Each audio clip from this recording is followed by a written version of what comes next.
Standing in front of the Great Pyramid of Giza, you cannot help but feel impossibly small.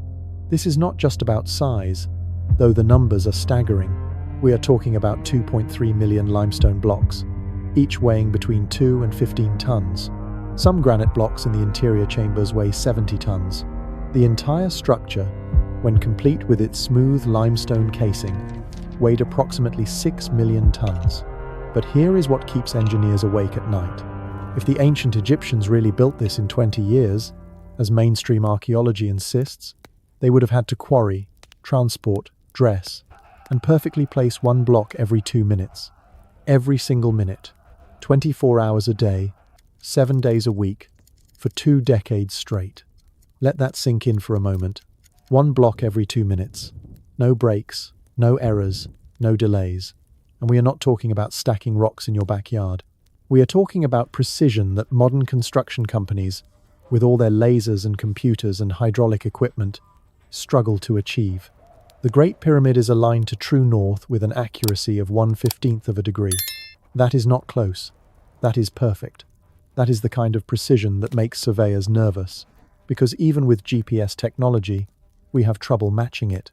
In 2008, a team at the Massachusetts Institute of Technology attempted to recreate just a small section of the pyramid using the tools and methods that archaeologists claim the ancient Egyptians used. They failed. Not struggled, not found it difficult, failed completely. The project was quietly shelved, the results downplayed, but the engineers involved admitted off the record what they could not say publicly. We do not know how they did it. We cannot do it ourselves. The precision gets even more disturbing when you look closely. Throughout the pyramid, you find tolerances of 1/100th of an inch across massive stone surfaces. Go to any modern construction site and ask them to maintain that level of accuracy across an entire building. They will laugh at you. Then they will show you their margins of error, which are significantly larger, and explain that is just how construction works. Except apparently, it is not how construction worked 4,500 years ago. Somehow, ancient workers with copper chisels and wooden mallets achieved what our diamond-tipped saws and computer-guided equipment cannot replicate. Now, before you roll your eyes and think this is going to be another wild ancient aliens theory, stay with me, because what I am about to show you is not speculation. It is not fringe science. It is what actual engineers, physicists, and material scientists are saying when they examine the evidence. It is what the mathematics demands. It is what the physical evidence shows. And it is why the establishment desperately clings to increasingly implausible explanations rather than admit the obvious. We do not understand how the pyramids were built because the technology required exceeds what we believe ancient humans possessed. The internal structure is even more baffling. The king's chamber sits in the heart of the pyramid, built entirely from massive granite blocks transported from Aswan, 500 miles away. The ceiling consists of 9 granite slabs, each weighing 50 tons, positioned with millimeter precision. Above that, 5 more chambers, each with massive granite beams, creating a weight distribution system so sophisticated that after 4,500 years, not a single crack has appeared in the king's chamber. Modern architects study this design and cannot improve upon it. They can barely explain it. Hey, I am glad you are here for this journey into one of history's greatest mysteries. If you are new, welcome. If you have been following along, you know we do not shy away from the questions everyone else is afraid to ask. Make sure you hit that subscribe button and turn on notifications, because what we are uncovering goes deeper than you can imagine, and you are not going to want to miss where this leads. The builders of Giza accomplished something we cannot explain, let alone duplicate. They left behind a monument that speaks to a level of knowledge and capability that does not fit our neat timeline of human development. And the more we study it with modern instruments and honest eyes, the more impossible it becomes. This is not about ancient aliens or lost Atlantis or any particular theory. This is about evidence. Cold, hard, physical evidence that does not care about our beliefs, or our academic careers, or our comfortable narratives about the past. The Great Pyramid exists. It is real. You can touch it. And we cannot build it. That is where we start. The granite problem is where the official story starts to completely fall apart. And I mean completely, because granite is not limestone. You cannot just chip away at it with copper tools and hope for the best. Granite is one of the hardest stones on Earth. It contains quartz crystals that rank 7 on the Mohs hardness scale. Copper, which is what archaeologists insist the ancient Egyptians used, ranks between 3 and 4. You cannot cut something harder with something softer. That is not archaeology. That is basic physics. Yet inside the Great Pyramid, particularly in the King's Chamber, we find granite blocks that have been cut, shaped, and polished to a mirror finish. We find inside corners that are perfectly square. We find surfaces so flat that you cannot slide a piece of paper between the joints. And we find something even more disturbing. We find evidence of machining. Christopher Dunn, a master craftsman and engineer who has spent decades working with precision manufacturing, examined the granite boxes in the King's Chamber and the coffer itself. What he found shocked him. The corners are not hand-carved. They show evidence of being cut with some kind of tubular drill, but not just any drill.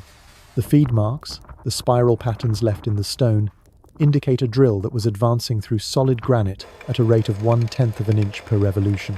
Modern diamond-tip drills, the absolute best we have, struggle to achieve 1/500th of an inch per revolution in granite.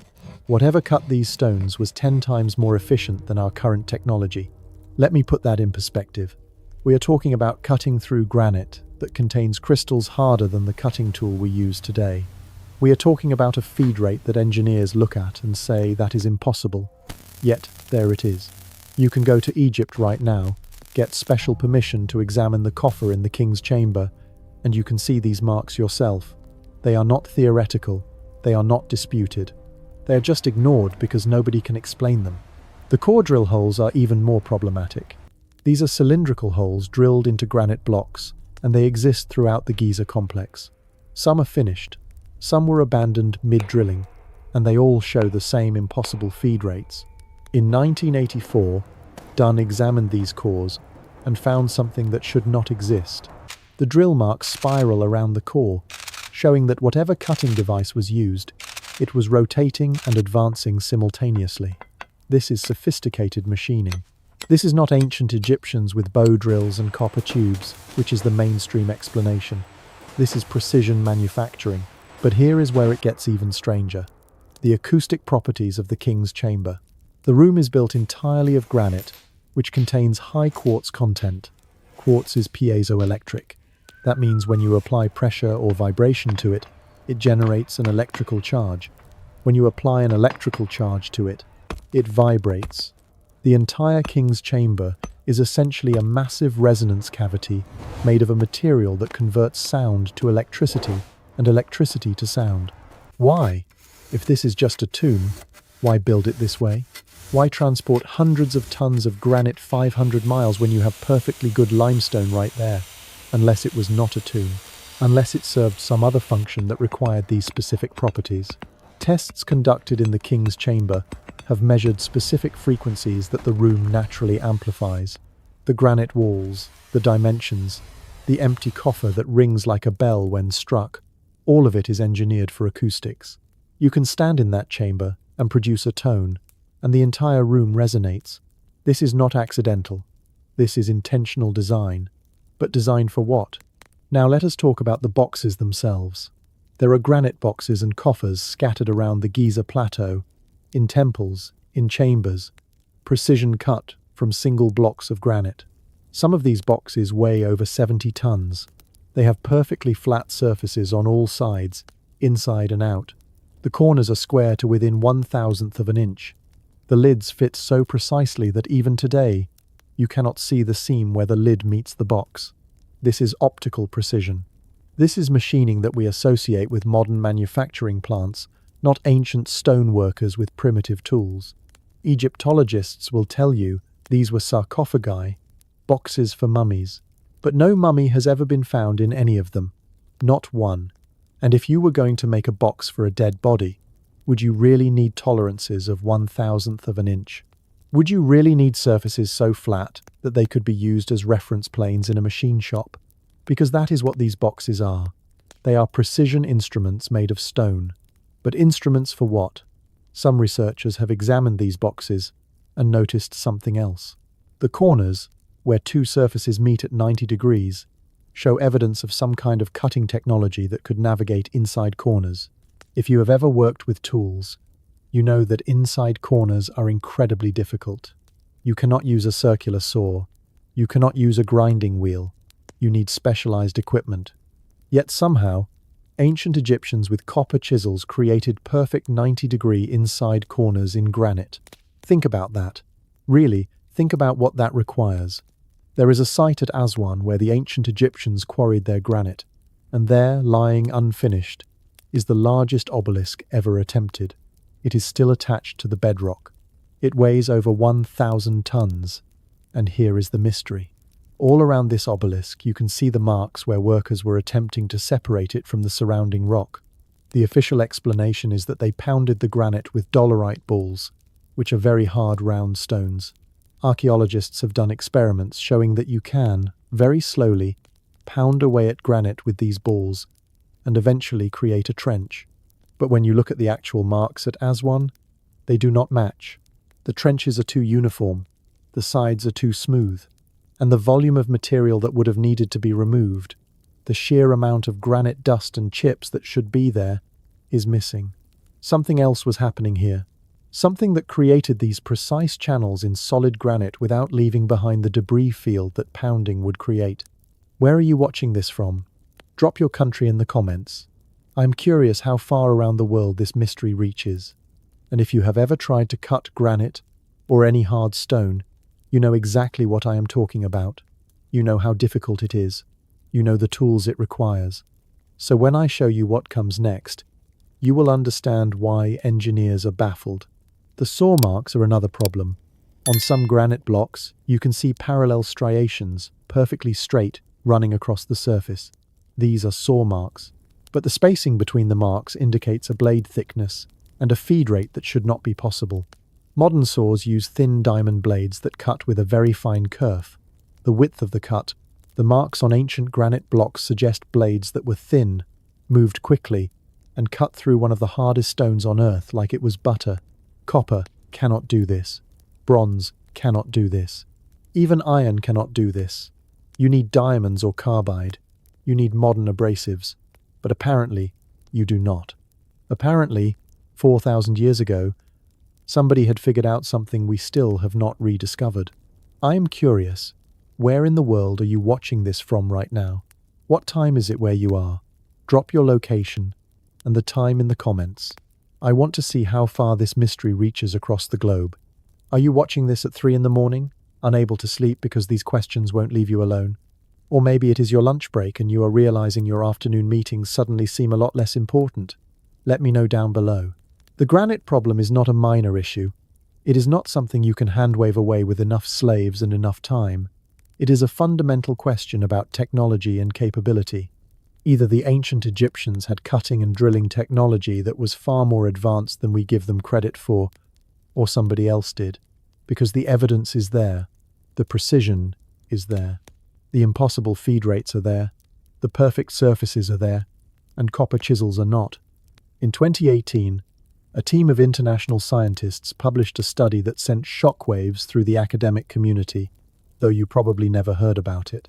Using sophisticated electromagnetic field modeling, they discovered that the Great Pyramid does something extraordinary. It concentrates electromagnetic energy in its internal chambers and beneath its base.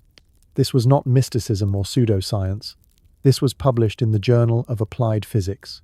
Real scientists, real measurements, real electromagnetic anomalies that nobody can adequately explain. The pyramid structure acts as a resonant cavity for electromagnetic waves at certain frequencies.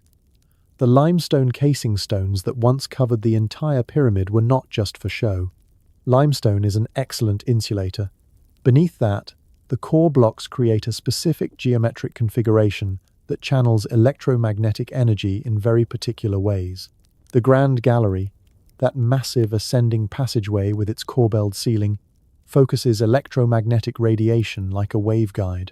The King's Chamber, buried deep inside, concentrates this energy to levels significantly higher than the surrounding environment. Now, why would a tomb need to manipulate electromagnetic fields? It would not, but a machine would. A power plant would. A device designed to interact with natural electromagnetic frequencies absolutely would. Nikola Tesla spent years studying pyramids. He believed they were far more than tombs or monuments. He theorized they were part of a wireless power transmission system, structures designed to tap into the Earth's natural electromagnetic field and broadcast energy. Before he died, Tesla was working on a tower that would transmit electricity wirelessly across vast distances. The design principles he was using, eerily similar to the geometric proportions of the Great Pyramid. Tesla never completed his tower.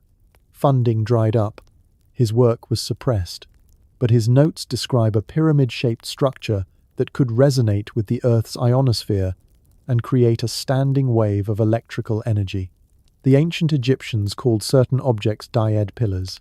These appear throughout Egyptian art and hieroglyphics, always associated with power, stability, and the gods. They look like a pillar with 4 horizontal platforms near the top. Conventional archaeology says they represent a backbone or a ceremonial symbol. But look at them closely. They look remarkably like insulators, the kind you would see on power lines. They look like electrical components. What if they were not symbolic? What if they were literal representations of technology? Inside the king's chamber, measurements have detected unusual electromagnetic fluctuations that should not be there. The room sits in the geometric center of the pyramid, surrounded by hundreds of thousands of tons of limestone and granite. It should be electromagnetically dead, shielded from outside interference. Instead, specific frequencies pulse through that space. Researchers who have spent nights in the king's chamber report feeling vibrations, hearing humming sounds, experiencing altered states of consciousness. This is not superstition. This is documented. People with no knowledge of each other, separated by decades, report the same phenomena. The granite used in the king's chamber contains high concentrations of quartz crystal. Quartz is not just piezoelectric, it is also pyroelectric, meaning it generates electrical charge when heated or cooled. The daily temperature fluctuations in the desert would cause the massive granite blocks to expand and contract, creating pressure on the quartz crystals, generating electrical current. Thousands of tons of granite, cycling through temperature changes, producing electricity. Was this intentional? Was the entire chamber designed as a massive crystal oscillator? Some researchers have mapped the Earth's natural energy grid, the lines of electromagnetic force that circle the planet. They are called ley lines, though that term has been so misused that most scientists dismiss it entirely. But the electromagnetic properties are real. The Earth has a magnetic field. That field has patterns, concentrations, areas where the energy is stronger. And when you plot the locations of ancient megalithic sites, pyramids, temples, stone circles, a pattern emerges. They sit on these energy lines, not near them, on them, precisely positioned. The Great Pyramid sits at the exact center of Earth's landmass. If you draw lines from Giza extending north, south, east, and west, more of the Earth's land surface falls within those quadrants than from any other point on the planet. That is not random. That requires a global understanding of geography that ancient Egyptians supposedly did not have. But there it is, measurable, verifiable, impossible to explain as coincidence. Ancient texts describe the dyad pillars as conductors of divine energy. They talk about the gods using them to channel power from the sky to the earth. Modern electrical engineers look at these descriptions and see power transmission systems. They see conductors and insulators and grounding. They see technology described in mythological terms because the people writing the texts did not have the vocabulary for what they were witnessing. The shafts extending from the king's and queen's chambers have always puzzled researchers. They are too small for people. They do not reach the outside of the pyramid. The official explanation keeps changing. First they were air shafts. Then they were symbolic passageways for the pharaoh's soul. Now, nobody really knows. But some engineers have suggested they functioned as waveguides, channels that direct electromagnetic energy in specific directions. The angles match, the dimensions match.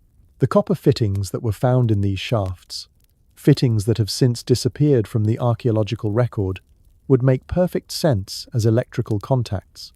You cannot measure electromagnetic anomalies with theories and speculation. You need instruments, you need data, and the data says the Great Pyramid is doing something with electromagnetic energy.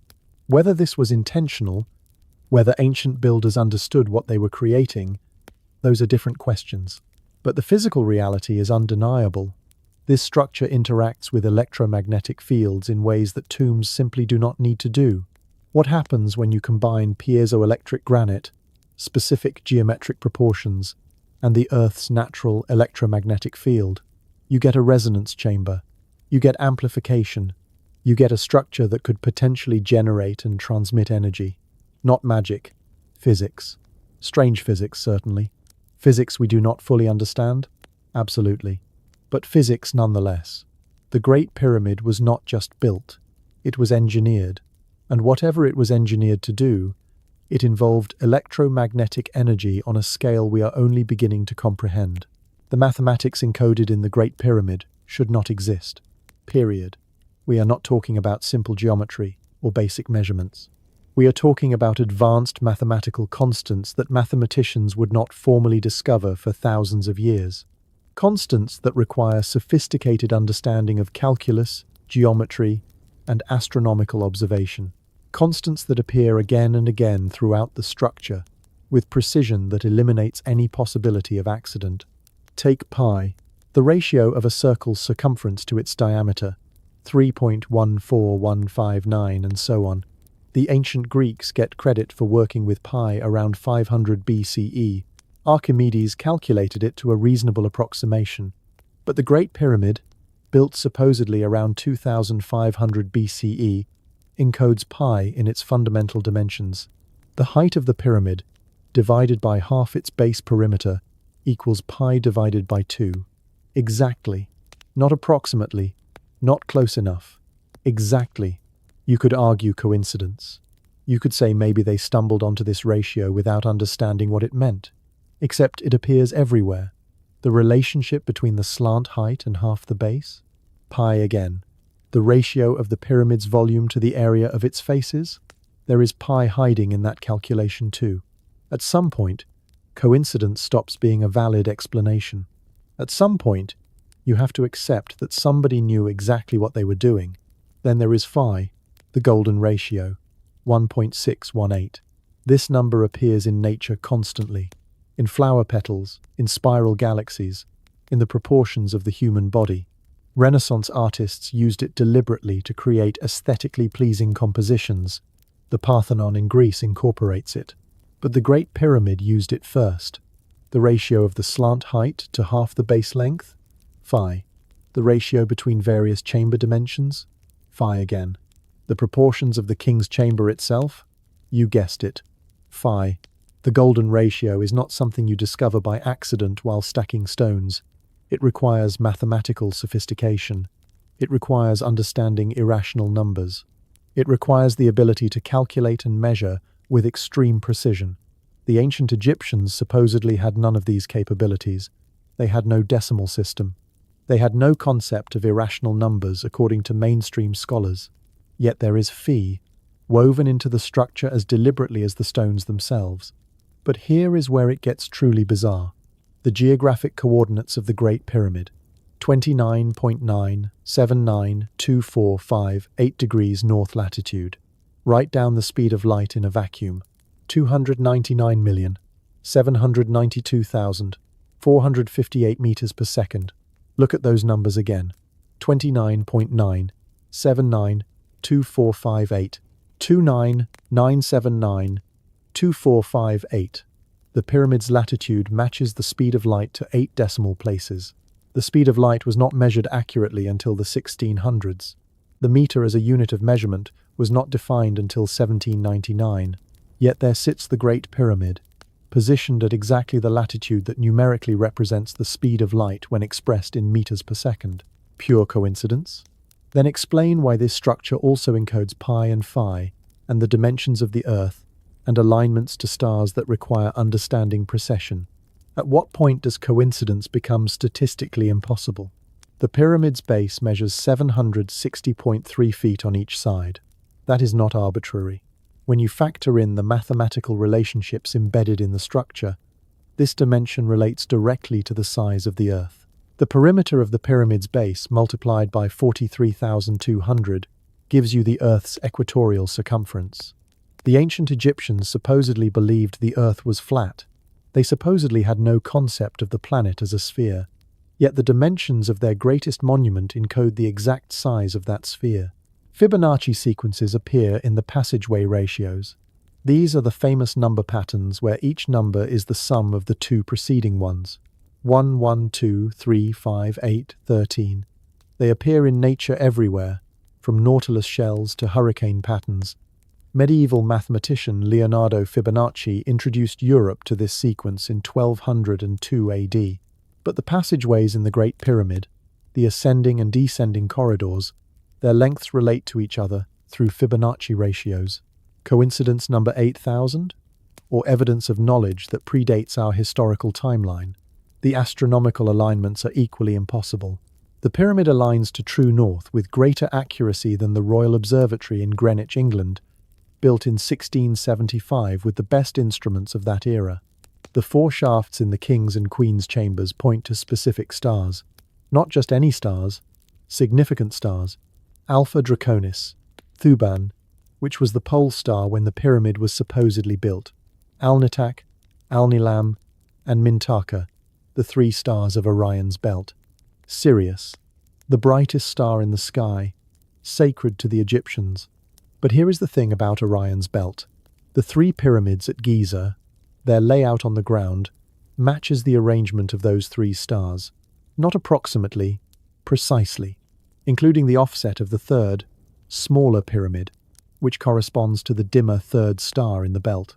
This correlation was not officially recognized until 1983, when Robert Bauval published his Orion correlation theory.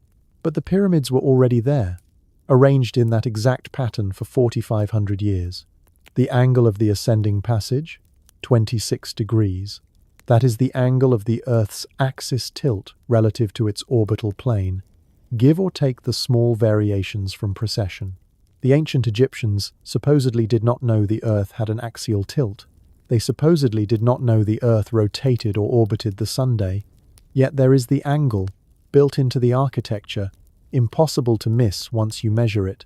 Every mathematical constant, every astronomical alignment, every geometric relationship could perhaps be explained away individually. Maybe pi was luck. Maybe phi was aesthetic instinct. Maybe the speed of light coordinates are just a weird numerical coincidence. Maybe the Earth's dimensions encoded in the structure are misinterpretation. Maybe. But all of them together, in one structure, built with technology that supposedly did not exist, by people who supposedly lacked the mathematical knowledge? That is not maybe, that is impossible.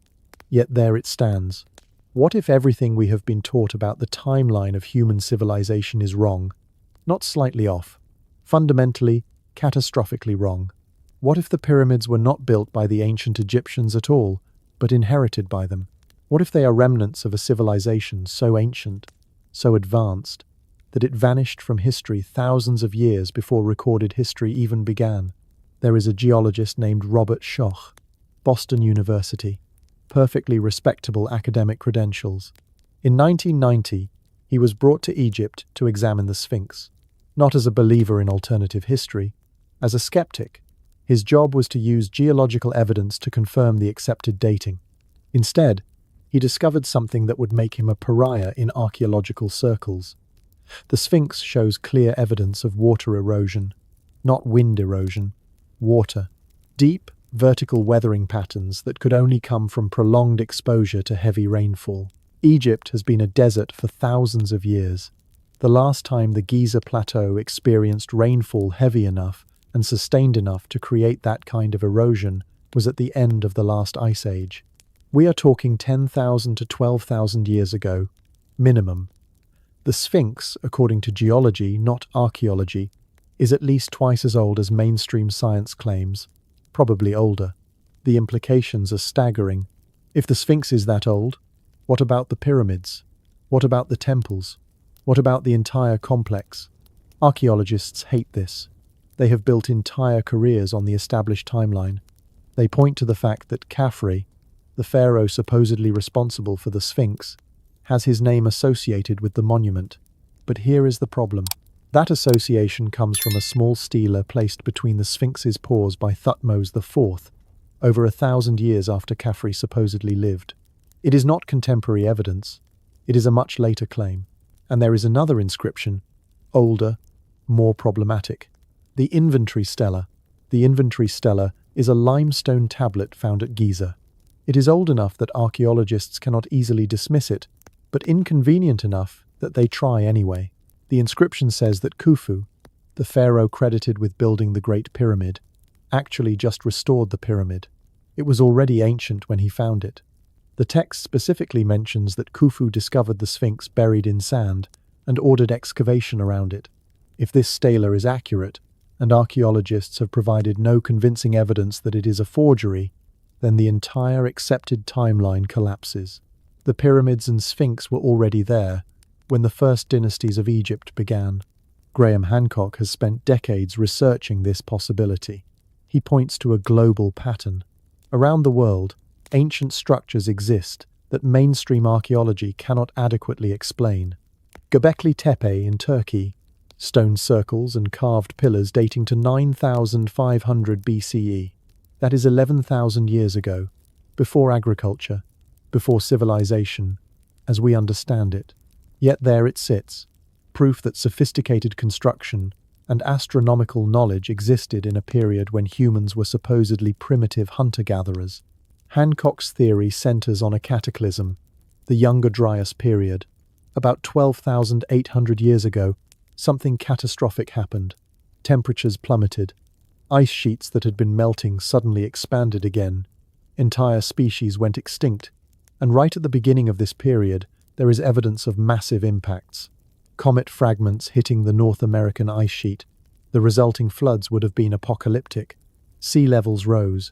Coastlines vanished. Any civilization that existed in coastal regions, which is where civilizations naturally develop, would have been wiped out. The survivors, according to this theory, scattered. They carried knowledge with them. Knowledge of astronomy, mathematics, construction, agriculture. They became the culture bearers, the teachers, the civilizers who appeared in various parts of the world and jump-started human development. The Sumerians called them the Apkallu, the 7 sages who came before the flood. The Egyptians spoke of the followers of Horus, the Shemsu Hor, who possessed divine knowledge. Cultures across the world have flood myths and stories of wise beings who taught humanity after a great catastrophe. This would explain why civilization appears so suddenly. Why farming develops independently in multiple locations at roughly the same time.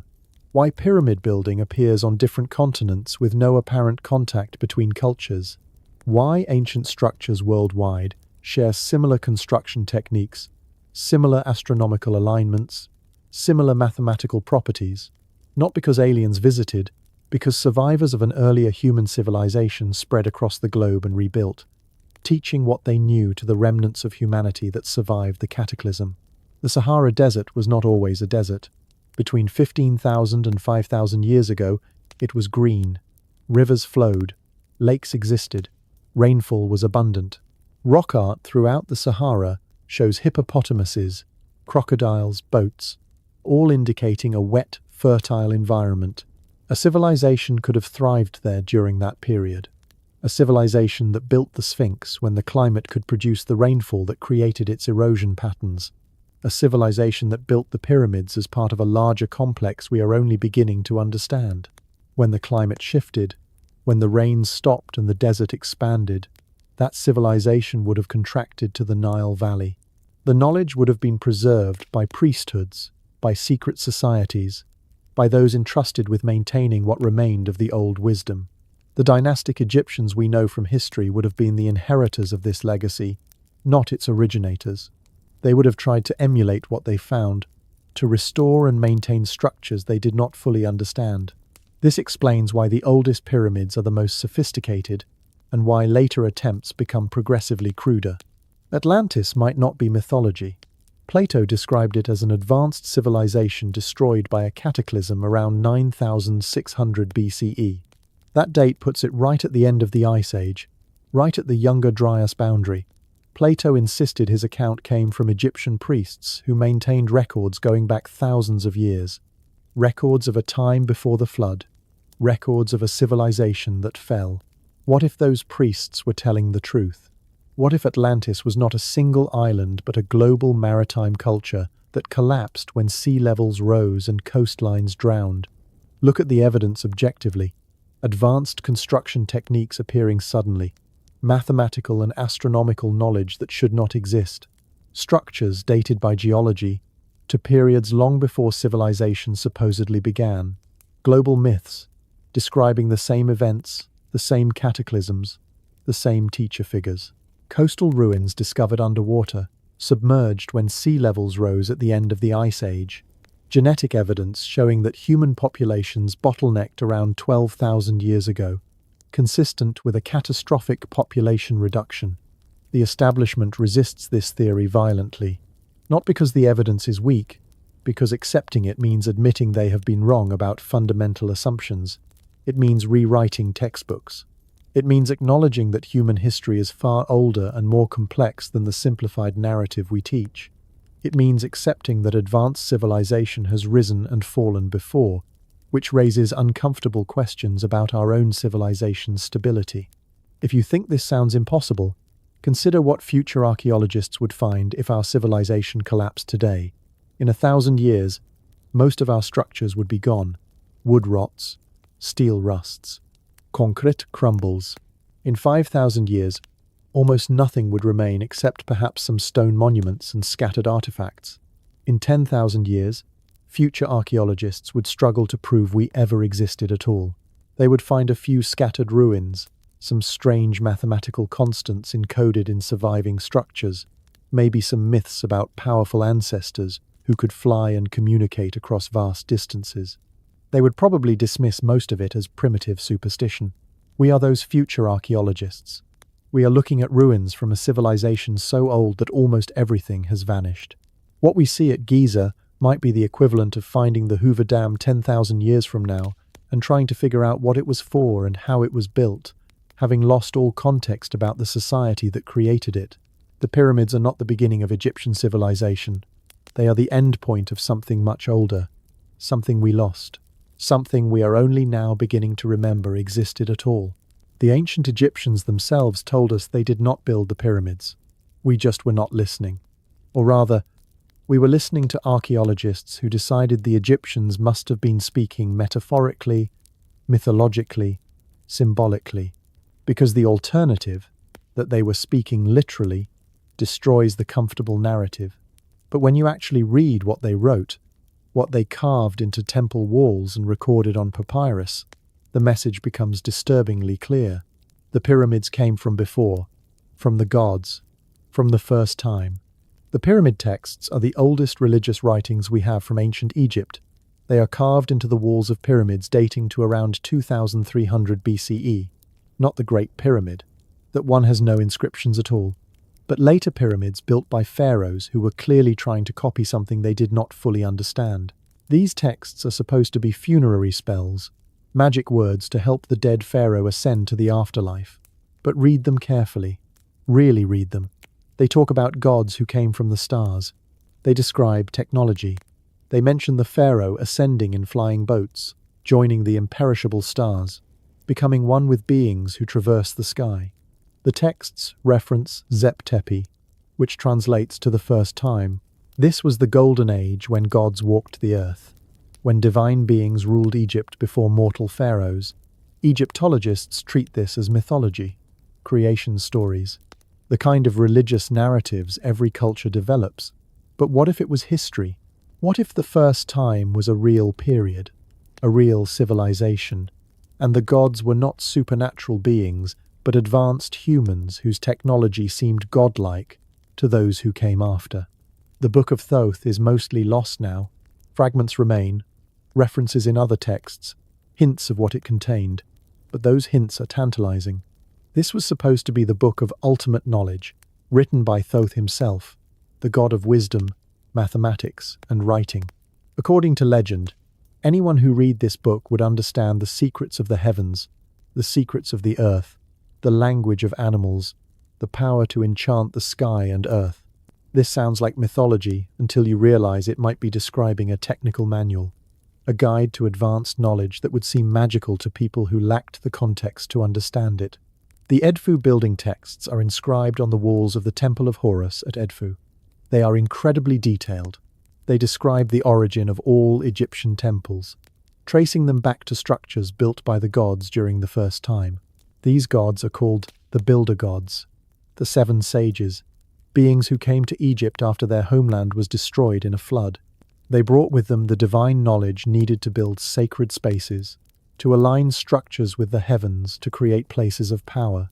The texts even provide specific architectural instructions, dimensions, orientations.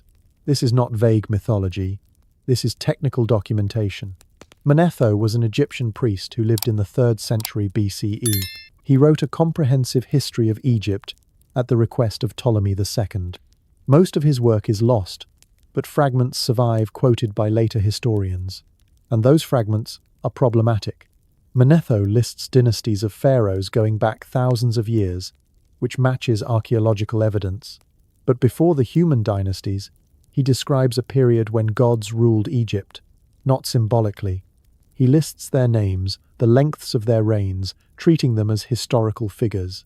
Some of these god-kings supposedly ruled for hundreds or thousands of years, which sounds absurd until you consider that it might be describing institutions, dynasties, or a civilization's total span, rather than individual lifespans. After the gods came the Shemsu Hor, the followers or companions of Horus. These were semi-divine beings, not quite gods but more than human. They ruled for thousands of years, according to Manetho, serving as a transitional period between the age of gods and the age of mortal pharaohs. Who were these beings? What did it mean to be a follower of Horus? Were they priests of an older religion? Survivors of the previous civilization? Keepers of ancient knowledge? Egyptian texts treat them as real, as the source of the wisdom that the later pharaohs tried to preserve and emulate. The Hall of Records is mentioned in numerous ancient texts, a hidden chamber beneath the Sphinx or near the pyramids, containing the complete knowledge of the civilization that came before. Books, scrolls, artifacts, the history of the world before the flood. Edgar Cayce, the American psychic, described this hall in the 1930s, claiming it would be discovered before the end of the 20th century. It was not, at least not publicly. But seismic surveys and ground-penetrating radar have detected anomalies beneath the Sphinx, voids that might be chambers. Egyptian authorities refuse permission to excavate. Why? What are they protecting? Here is something nobody talks about. There are no contemporary inscriptions from Khufu's reign claiming he built the Great Pyramid. None.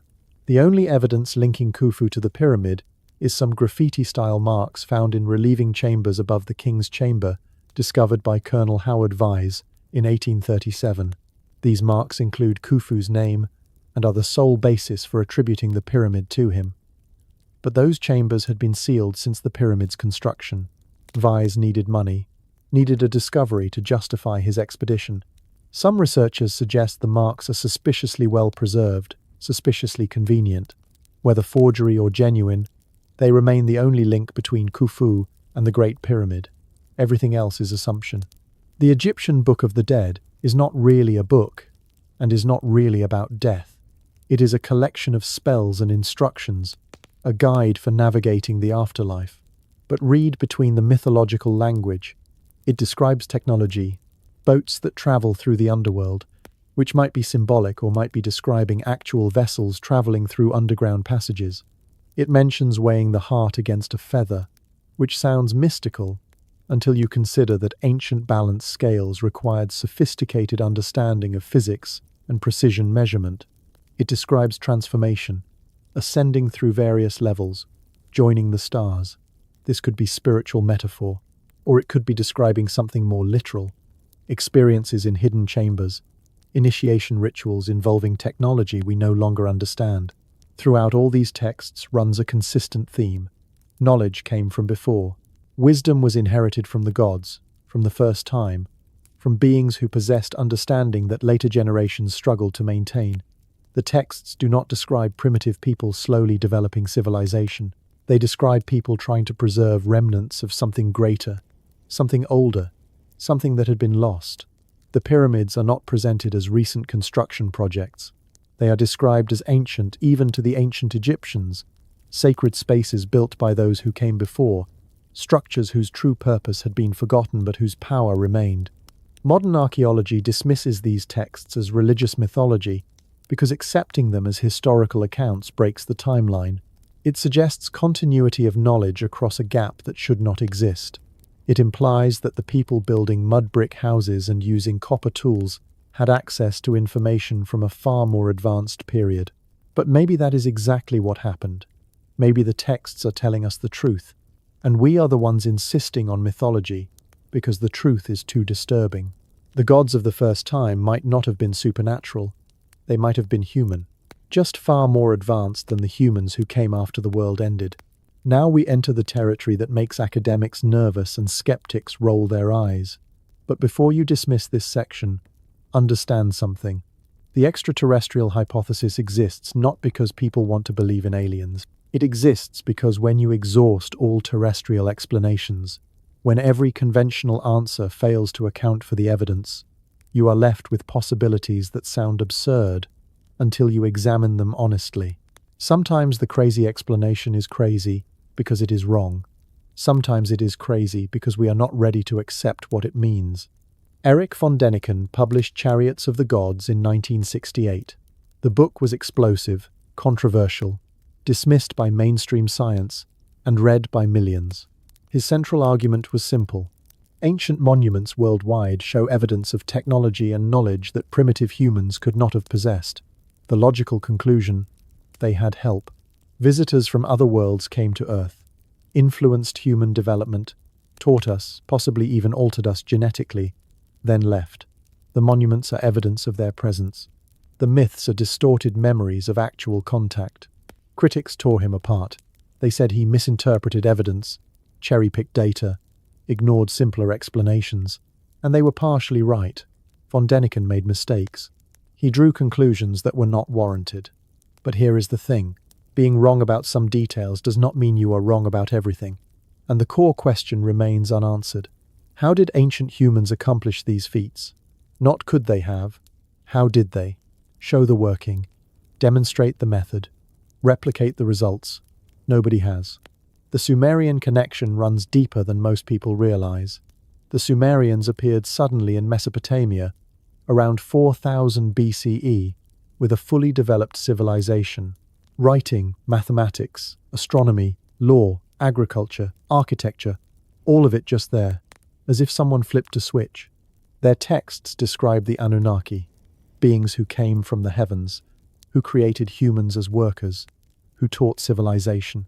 Mainstream scholars treat these as gods, mythology, symbolic representations of natural forces. But the texts are very specific.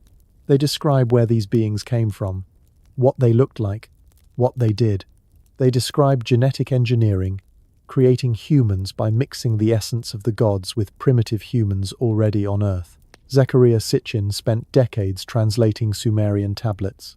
His interpretations are controversial, rejected by most academics who specialize in ancient languages. But his core findings are difficult to dismiss entirely. The Sumerians described a planet called Nibiru, a world with an elliptical orbit that brings it into the inner solar system every 3,600 years. The inhabitants of this world, the Anunnaki, came to Earth mining for gold, needed it for their atmosphere, created humans as a slave species to do the mining. This sounds like science fiction, until you ask why ancient civilizations were obsessed with gold. Why did they mine it in quantities far beyond what they used for decoration? Where did it all go? The genetic element is particularly interesting. Ancient texts worldwide describe gods creating humans, upgrading humans, mixing divine blood with earthly beings. The Sumerian texts are explicit. They describe a being called Enki, creating humans in a laboratory, mixing genetic material, going through multiple iterations before achieving the desired result. The biblical Genesis story, which came later, echoes this. God creating man from clay, breathing life into him. What if clay was a metaphor? What if these texts are describing genetic engineering in the only vocabulary available to ancient people trying to explain what they witnessed? Look at human evolution. For millions of years, gradual change, slow development. Then suddenly, around 200,000 years ago, anatomically modern humans appear. And around 50,000 years ago, an even more dramatic shift. An explosion of symbolic thinking, art, advanced tool use, language. Anthropologists call it the Great Leap Forward. What caused it? Mainstream science points to brain development, cultural evolution, environmental pressures. But the change is remarkably sudden.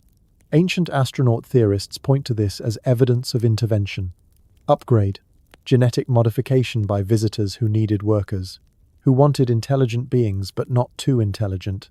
Humans smart enough to take orders, build structures, mine resources, but not smart enough to challenge their creators. The hieroglyphs at Abydos are difficult to explain away. The Temple of Seti I contains a beam with hieroglyphs that look disturbingly like modern aircraft. A helicopter, a submarine, a plane. Egyptologists insist these are overlapping inscriptions, one carving placed over another, creating accidental shapes that resemble modern vehicles. The problem? The images are too clean, too clear, too specific. Yes, overlapping inscriptions exist, but these look remarkably like technology. Why? Random chance? Pareidolia? Or are they depicting actual vehicles witnessed thousands of years ago? The Thule papyrus is more controversial because its authenticity is disputed. It supposedly describes a mass UFO sighting during the reign of Thutmose III, around 1500 BCE. Circles of fire in the sky, silent, moving in formation, witnessed by the pharaoh and his army. The original papyrus, if it ever existed, is lost. We only have translations and references, but the account is detailed, specific, describing phenomena that match modern UFO reports. Ancient Egyptians saw things in the sky they could not explain. They recorded it. Whether extraterrestrial or something else, they saw something. The pyramid alignments to Orion, to Sirius, to other stars are not random. These are specific stars, stars that held enormous significance in Egyptian cosmology. Orion was associated with Osiris, the god of the afterlife. Sirius was associated with Isis, the mother goddess. But why these stars? One theory suggests the Anunnaki came from Sirius, that the ancient Egyptians were maintaining a connection, a beacon, a monument pointing to the home of their gods. The pyramids were not tombs, they were markers, navigational aids, a message in stone saying they were here, they influenced us, and here is where they came from. Here is an uncomfortable question. Why have no pharaohs ever been found in any of the three main pyramids at Giza? Not one. No mummies, no treasure, no clear evidence that anyone was ever buried there. The pyramids are called tombs because that is what pyramids were supposed to be. Later pyramids contain mummies. They have inscriptions, decorations, funerary equipment. The Great Pyramid has none of this. It is empty. The coffer in the king's chamber has no lid, no inscription, no indication it ever held a body. What if it was not a tomb because it was never meant to be? What if it served another function entirely? And what if that function relates to the beings who helped build it? Modern UFO sightings over the pyramids are documented. Lights in the sky, objects hovering, craft moving in impossible ways. Security footage exists. Tourists photograph strange phenomena. Most of it is dismissed as drones, military aircraft, atmospheric effects. But some cases remain unexplained. Why would UFOs, if they exist, show interest in ancient monuments? Perhaps because the monuments are theirs. Perhaps because they built them, or helped build them, and they are checking on their work, seeing what we have discovered, monitoring our progress. Do you believe ancient humans built the pyramids entirely on their own? Yes or no? Drop your answer in the comments. I am genuinely curious what you think after everything we have covered so far, because this is where belief and evidence collide. This is where the comfortable story meets the uncomfortable implications. The extraterrestrial connection is not about little green men in flying saucers. It is about the possibility that we are not the first intelligent beings to develop technology. It is about the possibility that Earth has been visited before, influenced before, seeded with knowledge, or even genetically modified to accelerate development. The evidence does not prove this, but it suggests it. It points towards something beyond conventional explanations. Whether extraterrestrial or lost terrestrial civilization with technology indistinguishable from alien intervention, something happened. Someone knew something we did not rediscover for thousands of years. Someone built monuments that encode knowledge we are only now beginning to understand. Were they us from a forgotten past? Were they visitors from elsewhere? The monuments do not answer that question. They just prove that the question needs to be asked.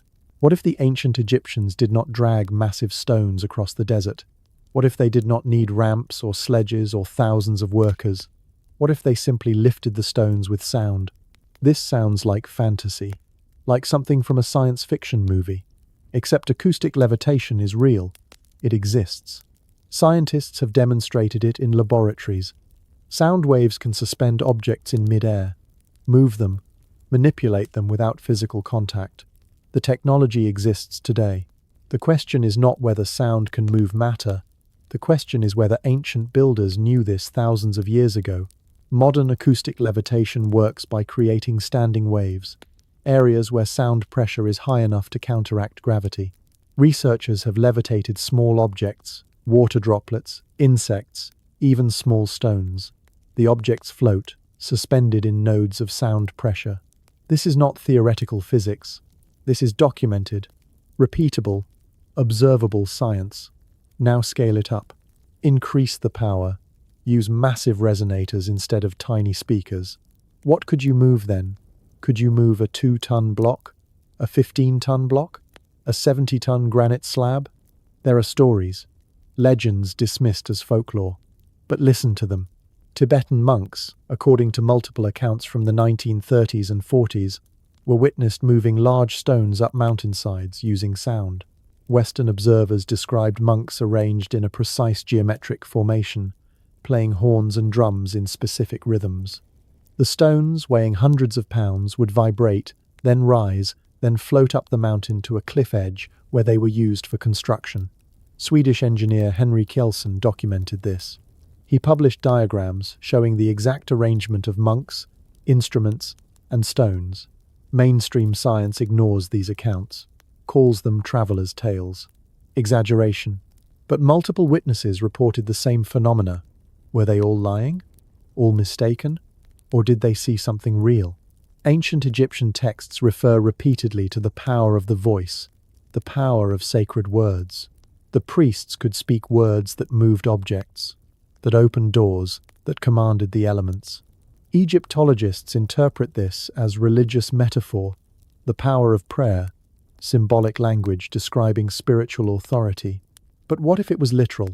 What if certain words, certain tones, certain frequencies could affect physical matter when amplified properly? We know sound affects matter. We have seen cymatics experiments where sound frequencies create geometric patterns in sand or water. We know resonant frequencies can shatter glass, collapse bridges, cause buildings to vibrate. Why is it absurd to think ancient builders used this knowledge deliberately?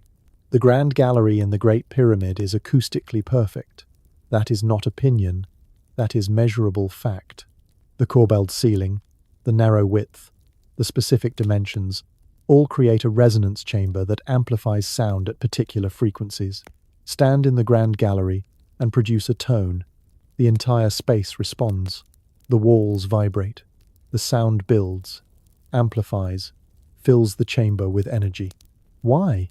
If this is just a passageway, why design it with such precise acoustic properties? Unless it was not a passageway, unless it was an instrument, a massive resonator designed to generate and amplify specific frequencies for a specific purpose.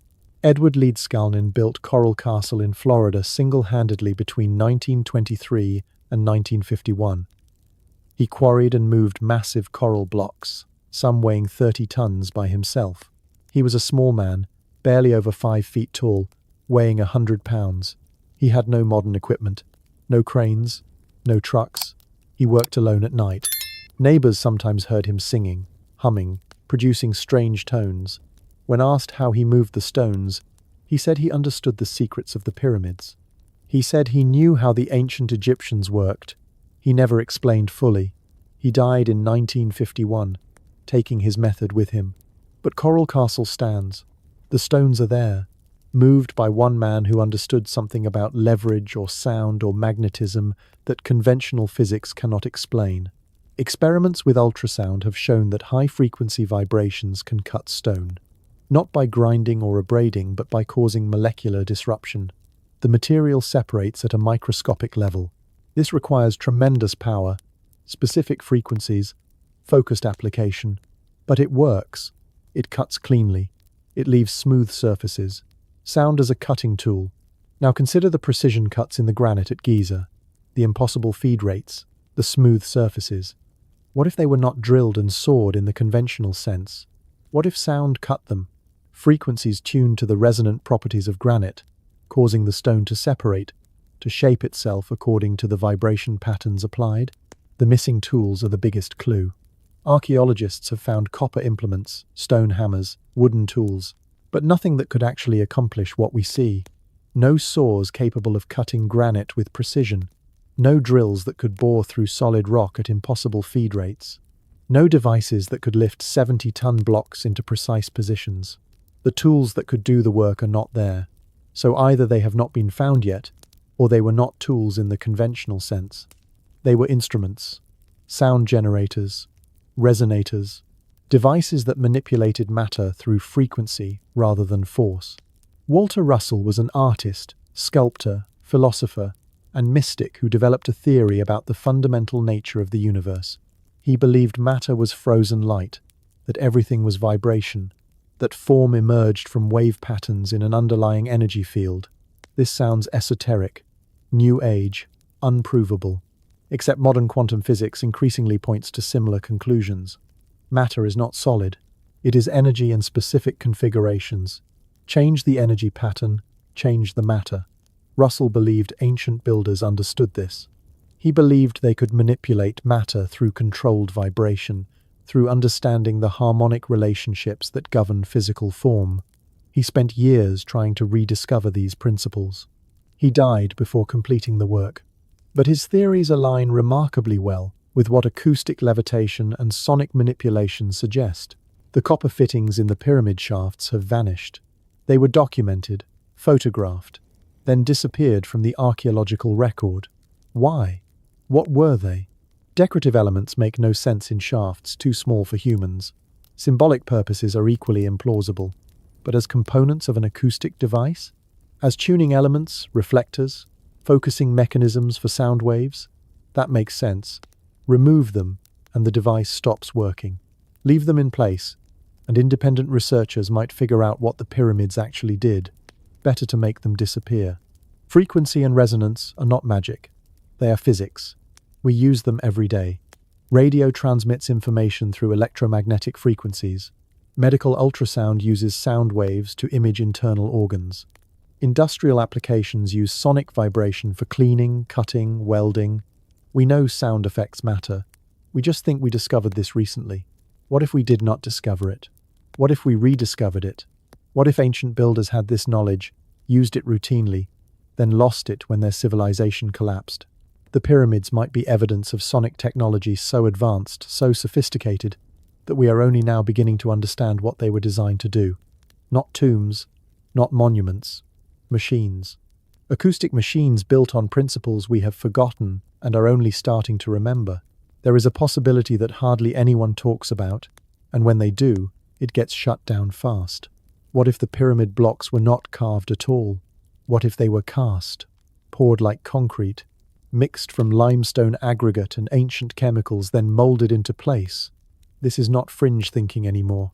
This is serious chemistry backed by a French materials scientist named Joseph Davidovits, who has spent 40 years proving that ancient Egyptians had concrete technology we forgot existed. Think about the problems that vanish if the blocks were cast on site. No transportation of 2 million stones across the desert. No ramps that would require more material than the pyramid itself. No precision fitting of irregular limestone blocks. You just build wooden forms, pour the mixture, let it set, remove the forms, move up one level, and repeat.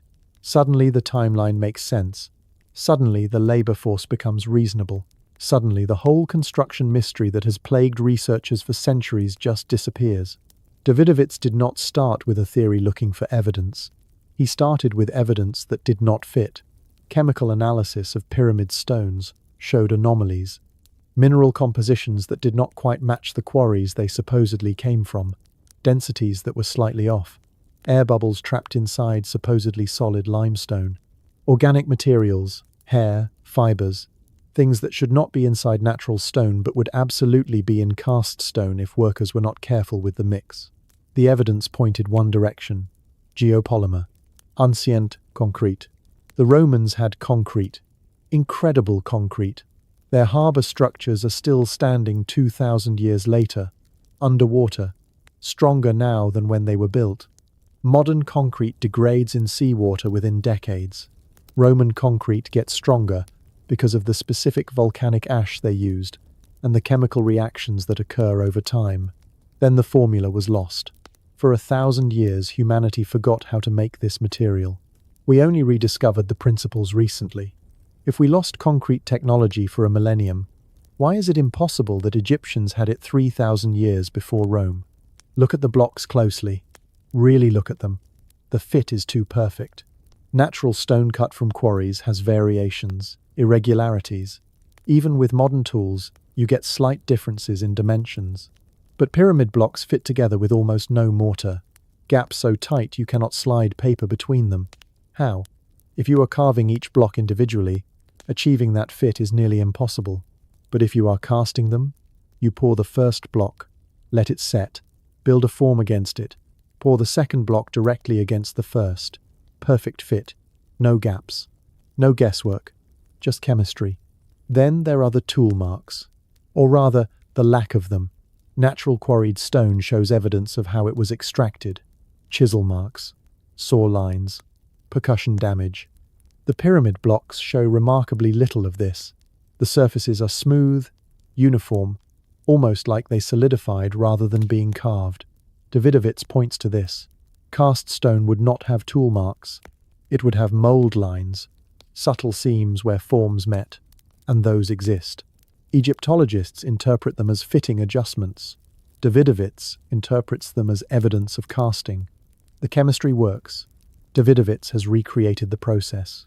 He uses limestone rubble, the kind available all over the Giza plateau, crushes it, adds natron, a sodium compound the Egyptians used for mummification and had in abundance, adds lime, adds water. The mixture forms a slurry that can be poured into molds. It sets hard. Analysis shows it is chemically almost identical to the pyramid blocks. You cannot tell cast stone from natural stone just by looking. You need detailed chemical analysis. And when you do that analysis, the pyramid blocks show signatures of geopolymer. Why does this matter? Why does the establishment fight this theory so hard? Because if the blocks were cast, the pyramid suddenly becomes much less mysterious. It becomes an impressive engineering achievement, but not an impossible one. And that threatens careers. Academic reputations have been built on the unsolvable mystery of pyramid construction. Books have been written. Documentaries made. Entire fields of study exist around this question. If Davidovits is right, all of that becomes obsolete. The mystery was never about moving stones. It was about chemistry we did not know they had. But here is the deeper question. If ancient Egyptians had geopolymer technology, what else did they have? Because developing concrete requires sophisticated understanding of chemistry, mineral properties, reaction processes. This is not something you stumble onto by accident. This is advanced materials, science. Where did they learn it? Did they develop it themselves? Or is this another piece of inherited knowledge from the civilization that came before? Modern attempts to recreate ancient building methods always assume carved stone. They assume primitive tools. They assume massive labor forces dragging blocks on sledges. And they always fail or barely succeed under ideal conditions that did not exist 4,000 years ago. Nobody tries the geopolymer method at scale. Because if it works, it proves we have been wrong, and being wrong about something this fundamental is not acceptable in academic circles. Better to maintain the mystery than admit the solution was chemical, not mechanical. The implications go beyond pyramids. Geopolymer technology would explain structures worldwide that show similar construction mysteries. It would explain why ancient concrete in some cultures exceeds modern concrete in durability. It would explain the sudden appearance of sophisticated construction across different regions, because the knowledge required is not about muscle and tools, it is about chemistry. And chemistry can be taught, written down, passed along much more easily than the logistics of moving millions of tons of stone. If we accept geopolymer, we accept that ancient builders were far more scientifically advanced than we give them credit for, and that opens doors to questions about what else they knew, what else we have forgotten, what else is waiting to be rediscovered in the stones beneath our feet. Something is hidden inside the Great Pyramid. We know this because we have found doors, shafts that lead nowhere, spaces that radar and seismic imaging show exist, but that nobody is allowed to explore. And the people controlling access are not being transparent about why. This is not conspiracy thinking. This is documented fact. Discoveries have been made, then classified.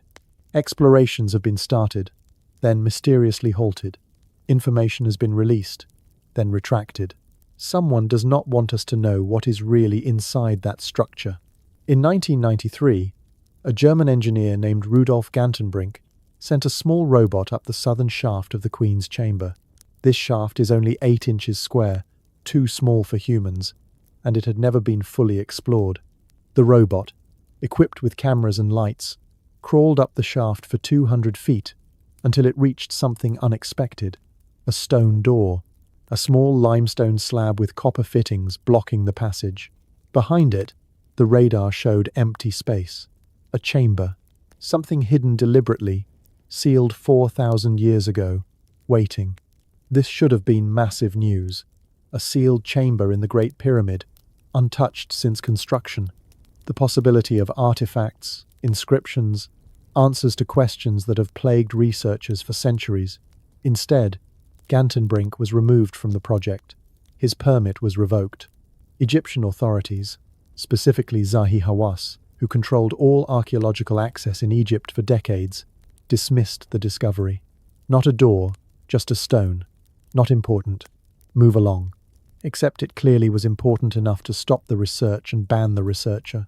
9 years later, in 2002, National Geographic funded another robot exploration, this time with official approval, cameras broadcasting live to audiences worldwide. The robot drilled through the stone door, inserted a camera, and showed what was behind it. Another stone slab, another door, and on that door, markings, symbols. The camera lingered for a moment, then the broadcast ended. That was it. No follow-up, no excavation, no explanation of what the symbols meant or why there was a second door, just silence. Hawass announced that the chamber was empty, nothing of significance, case closed. How did he know? The camera barely showed anything before the feed cut off. In 2017, scientists using muon tomography, a technique that uses cosmic rays to image internal structures, discovered a massive void inside the Great Pyramid. This was not speculation. This was peer-reviewed research published in the journal Nature.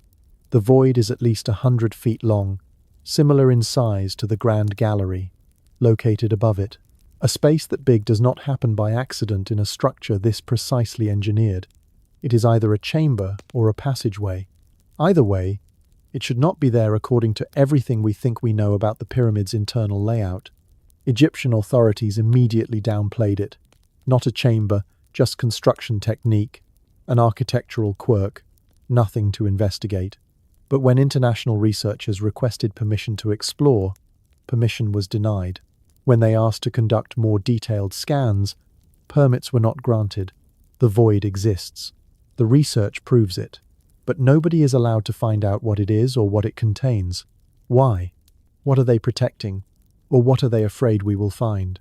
Edgar Cayce, the American psychic known as the Sleeping Prophet, made specific predictions about the pyramids in the 1930s.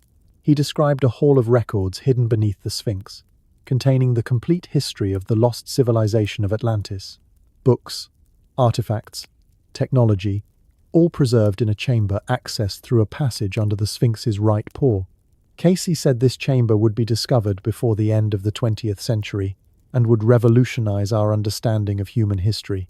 It was not discovered, at least not publicly, but ground-penetrating radar and seismic surveys conducted around the Sphinx in the 1970s and 90s detected anomalies, rectangular voids, passages, spaces beneath the structure that are not natural geological formations. Dr. Thomas DeBecke conducted seismic tests in 1991. His readings showed clear evidence of a large chamber beneath the Sphinx's front paws, exactly where Casey said it would be. When DeBecke tried to publish his findings and proposed excavation, Egyptian authorities shut him down. No permission, no excavation. The Sphinx is too fragile. The site is too sacred. Pick your excuse. The point is nobody was allowed to dig. Zahi Hawass has been the gatekeeper for decades. As Secretary General of Egypt's Supreme Council of Antiquities, he controlled access to all archaeological sites. Independent researchers who questioned the official narrative found their permits denied. Explorations that might contradict established timelines were halted. Hawass appeared in countless documentaries, always presenting the same story. The pyramids are tombs. Khufu built the Great Pyramid in 20 years, with copper tools and massive labor. Any alternative theory is fringe nonsense. But why does the official story need protecting? If the evidence supports it, let researchers explore freely. Let the discoveries speak for themselves. In 1838, Napoleon spent a night alone in the king's chamber. When he emerged the next morning, his men said he looked terrified, pale, shaken. They asked what happened.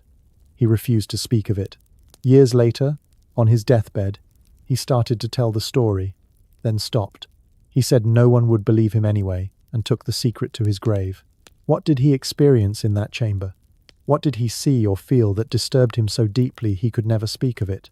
The story has been documented by multiple historians. Whether true or embellished, something happened that night significant enough to become part of the historical record. There are artifacts that have disappeared, copper fittings from the shafts, small items retrieved from the pyramid in early explorations, fragments with unusual properties. They were photographed, catalogued, then vanished from museum collections. Some supposedly went to the Cairo Museum, others to European institutions. But when researchers ask to examine them, they cannot be located. Missing, lost, misplaced. These are not minor trinkets. These are pieces of evidence that could answer fundamental questions about construction methods, about purpose, about the people who built the structure, and they are gone. Make sure you are subscribed and notifications are on, because discoveries like this do not stay hidden forever. Someone always leaks, someone always talks, and when the next big revelation comes, when the next chamber is finally opened, or the next suppressed research goes public, you are going to want to know immediately. This story is far from over. The void discovered in 2017 remains unexplored. The chamber beneath the Sphinx remains unexcavated. The second door behind Gantenbrink's door remains unopened. These are not ancient mysteries. These are modern choices. Someone is choosing not to explore. Someone is choosing not to reveal. And that choice tells us something. It tells us there is something to hide. You do not suppress discoveries that support your narrative. You suppress discoveries that threaten it. Whatever is in those sealed chambers, whatever is beneath the Sphinx, whatever truths those spaces contain, they are dangerous. Not physically dangerous. Dangerous to the accepted story. Dangerous to established careers. Dangerous to the comfortable belief that we understand our past. The suppression is not about protecting the monuments. It is about protecting the narrative. And that should terrify you more than any ancient curse ever could. The pyramids at Giza are not unique. That is the part nobody talks about. Pyramids exist on every continent except Antarctica. And actually, even that might not be true anymore. Satellite imagery has detected what appear to be pyramidal structures beneath the Antarctic ice. But we will get to that. The point is, pyramid building was not an Egyptian invention. It was a global phenomenon. Different cultures, separated by oceans, with no contact according to mainstream archaeology, all independently decided to build the same type of structure using remarkably similar techniques. Does that sound plausible to you? Or does it sound like something else entirely? Mexico has pyramids.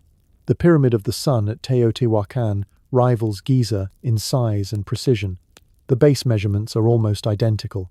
The mathematical relationships encoded in the structure mirror those found in Egypt. The astronomical alignments point to the same constellations. The construction techniques show the same impossible precision. Massive stone blocks fitted together without mortar. Surfaces aligned to cardinal directions with accuracy that requires sophisticated surveying. Internal chambers with acoustic properties. These are not superficial similarities. These are fundamental design elements that appear on opposite sides of the planet in cultures that supposedly never met. Peru has them too. The pyramids at Caral date to 2600 BCE, making them contemporary with Egypt's Old Kingdom. Again, massive stone construction. Again, astronomical alignments. Again, precision that modern engineers struggle to replicate. And the local legends? They describe the same thing.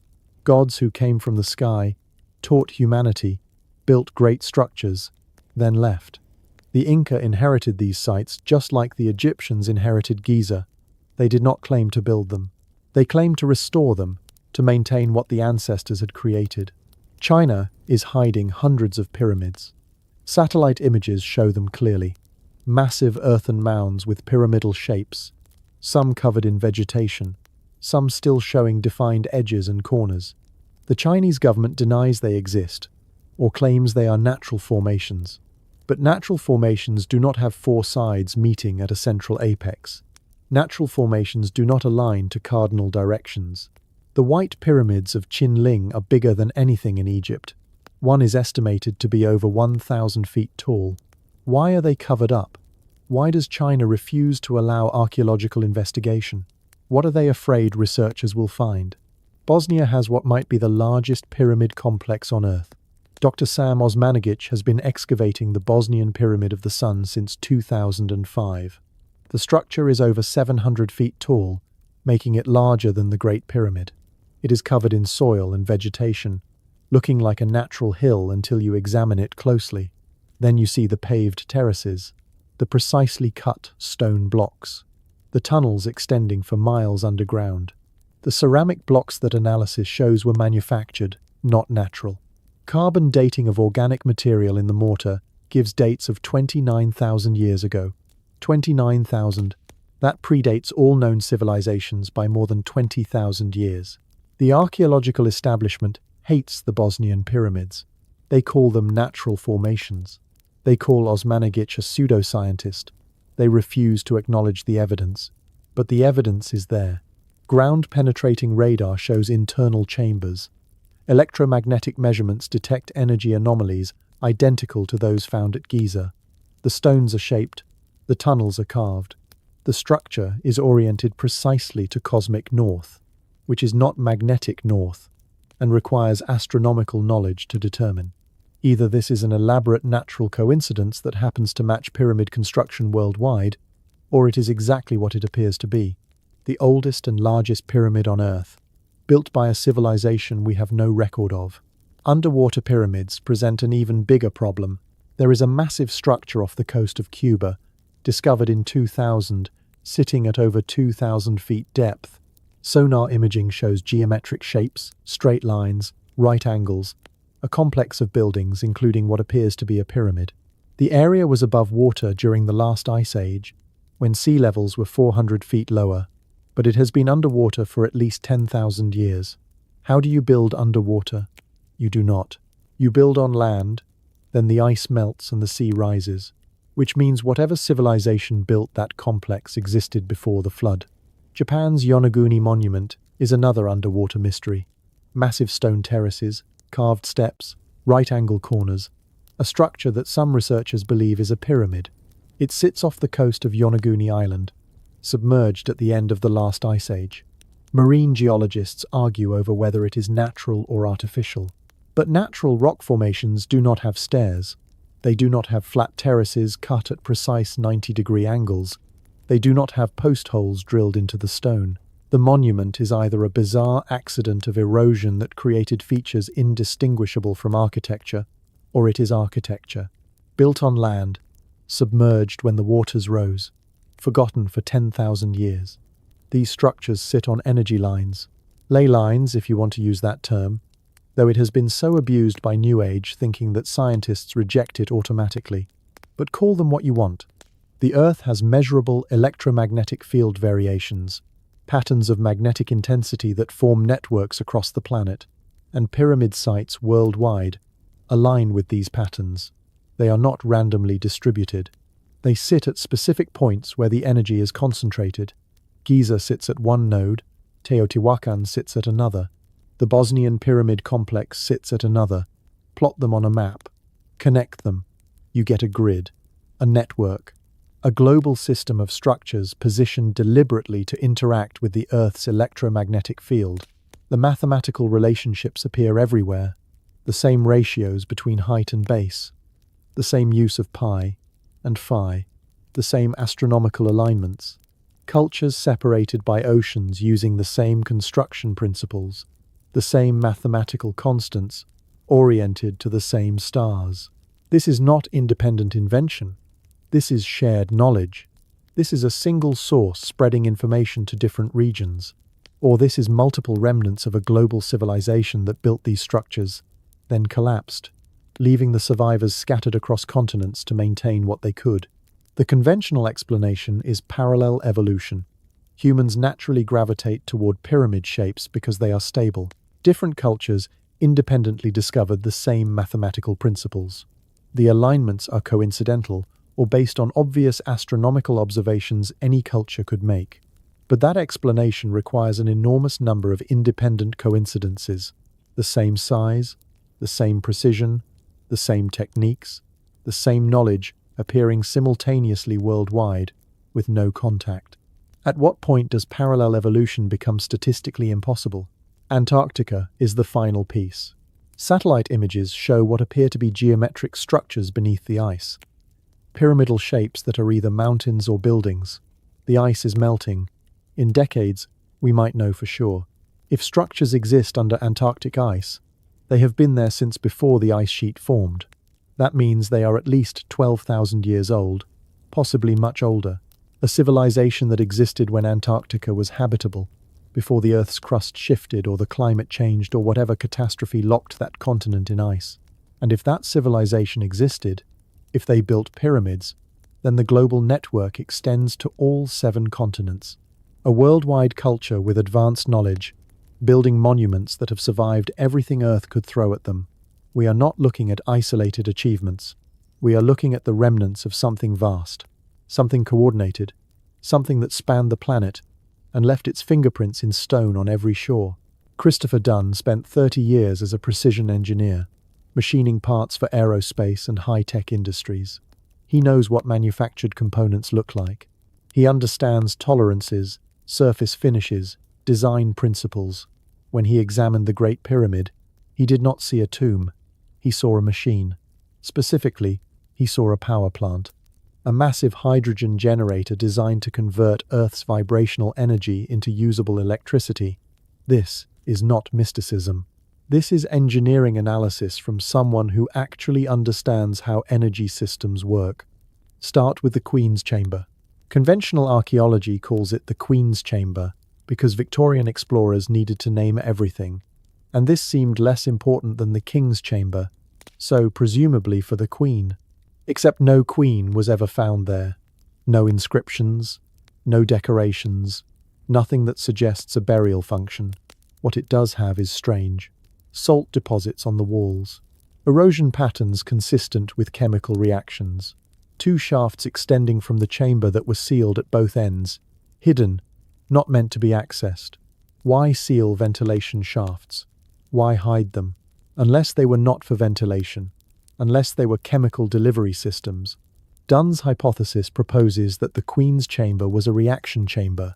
Dilute hydrochloric acid was fed through the southern shaft. A hydrated zinc solution came through the northern shaft. When these chemicals mix inside the chamber, they produce hydrogen gas. Lots of it. The salt deposits on the walls, residue from the chemical process. The erosion, evidence of acidic solutions. The sealed shafts, delivery pipes that were supposed to be hidden because they were functional, not decorative. This chamber was not for the dead, it was for chemistry. Hydron rhesus. The gas generated in the Queen's chamber would naturally flow upward through the ascending passage into the Grand Gallery. And the Grand Gallery is where things get interesting. That massive corbelled hallway with its 28-foot ceiling, its precise acoustic properties, its parallel grooves running along the floor. Why would a tomb need this? It would not. But a resonance chamber designed to vibrate hydrogen gas at specific frequencies? That makes perfect sense. The Grand Gallery is an acoustic resonator. Dunn believes it contained resonator assemblies, now missing, that fit into the grooves along the floor. When energized, these resonators would vibrate at frequencies that excite hydrogen molecules, increasing their energy state. The entire gallery would function as an amplifier, taking the hydrogen gas from below and supercharging it with acoustic energy. The geometry of the space, the hard limestone surfaces, the precisely calculated dimensions, all of it optimized for this purpose. Not a hallway, an acoustic waveguide. Above the Grand Gallery sits the King's Chamber. Solid granite, massive blocks containing high concentrations of quartz crystal. And quartz is piezoelectric, remember? Apply pressure or vibration, it generates electricity. Apply electricity, it vibrates.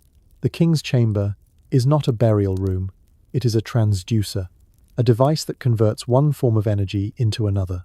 Vibrating hydrogen gas from the Grand Gallery enters the King's Chamber. The acoustic energy causes the granite walls to resonate. The quartz crystals in the granite convert that mechanical vibration into electrical current.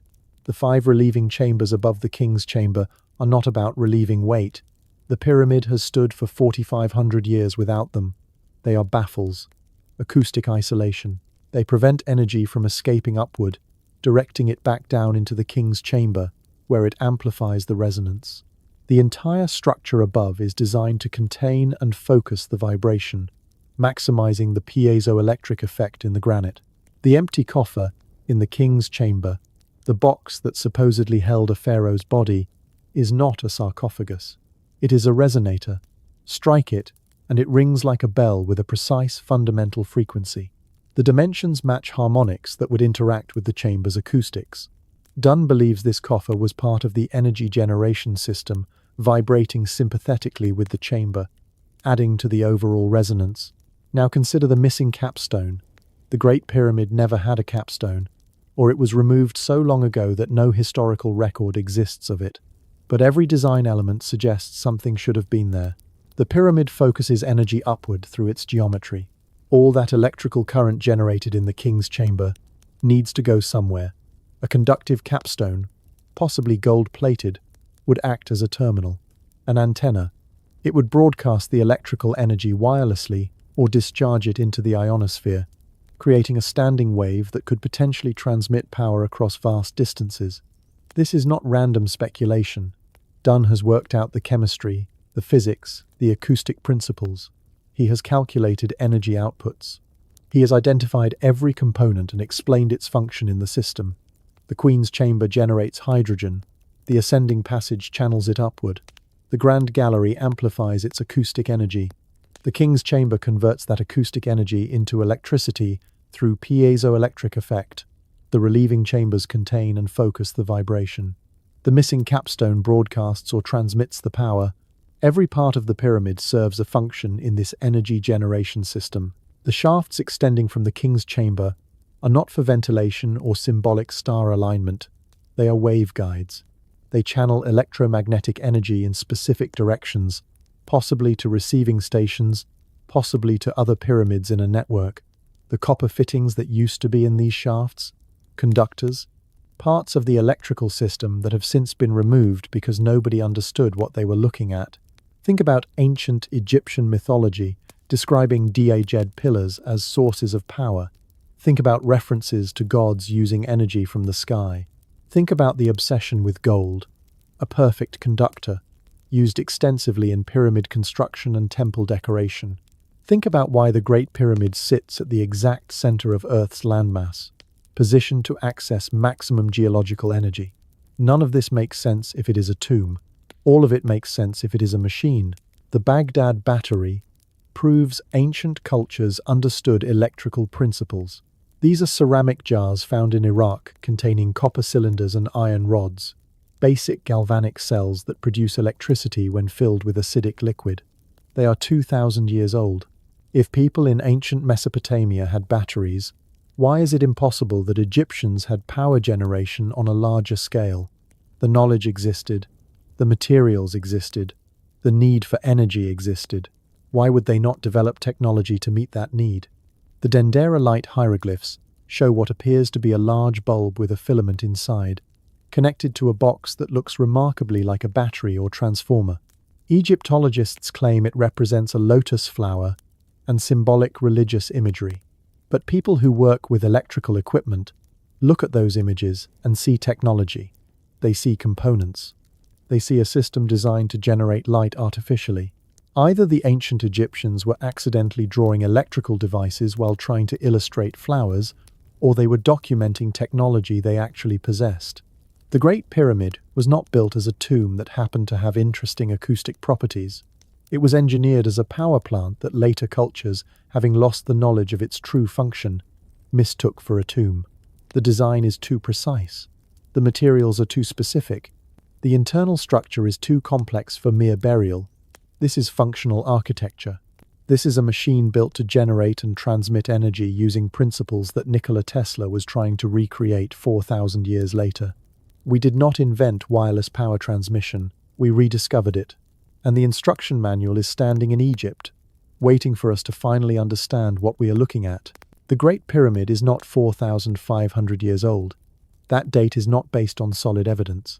It is based on assumption, interpretation, and academic consensus that has hardened into unquestionable fact. But when you actually examine the evidence, when you look at what can be measured versus what has been assumed, the timeline falls apart. The pyramid is far older than we have been told, and the reasons for maintaining the false timeline have nothing to do with truth and everything to do with protecting the established narrative. Carbon dating of organic material found in the pyramid has produced wildly inconsistent results. Some samples date to the accepted period around 2500 BCE, others date hundreds of years earlier. Some date hundreds of years later. When radiocarbon dates contradict the desired timeline, archaeologists dismiss them as contamination. When they support the timeline, they are considered accurate. This is not science. This is confirmation bias. You cannot cherry-pick which data to accept based on whether it agrees with your conclusions. The real problem is what is being dated. The organic materials found in the pyramid, fragments of wood and reed, are not structural. They are not part of the original construction. They could have been introduced later during renovations, during exploration, during any of the countless human interactions with the structure over millennia. Dating a piece of charcoal found in mortar tells you when that charcoal was burned, not when the pyramid was built. It gives you a maximum age. The pyramid cannot be younger than that sample, but it could be far older. Geological evidence tells a different story. The erosion patterns on the Sphinx indicate thousands of years of heavy rainfall. Egypt has been arid for at least 4,000 years. The kind of erosion visible on the Sphinx requires a climate that has not existed in that region since the end of the last ice age.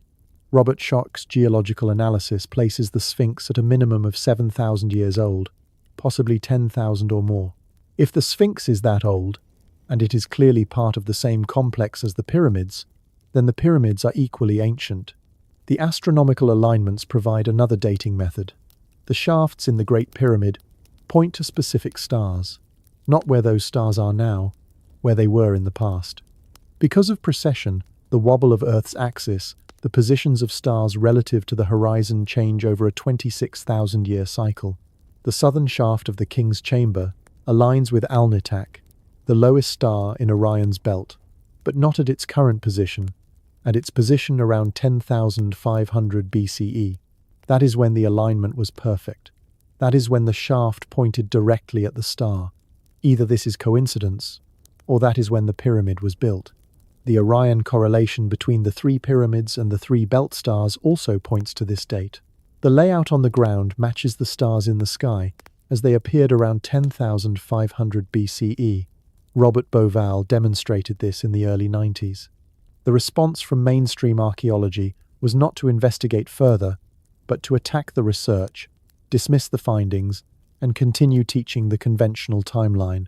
Because accepting this date means accepting that advanced civilization existed thousands of years before we thought it possible. Ancient Egyptian records do not claim Khufu built the Great Pyramid. They do not claim any pharaoh built it. The only evidence linking Khufu to the structure is that graffiti discovered in the relieving chambers. Everything else is inference. Khufu had a complex at Giza, therefore he must have built the pyramid. But the pyramid could have already been there. Khufu could have claimed it, restored it, associated himself with it without building it. The inventory stela explicitly states that Khufu found the pyramid and Sphinx already ancient and ordered their excavation and restoration. Why do we dismiss this contemporary inscription in favor of modern assumptions? The archaeological establishment needs the pyramids to be tombs built by pharaohs around 2500 BCE, because that fits the established model of Egyptian civilization. Textbooks have been written. Careers have been built. Funding depends on maintaining this narrative. If the pyramids are older, if they were built by a predecessor civilization, then everything changes. Every timeline gets pushed back. Every assumption about the development of human technology needs revision. That is not a small adjustment. That is an earthquake in archaeology.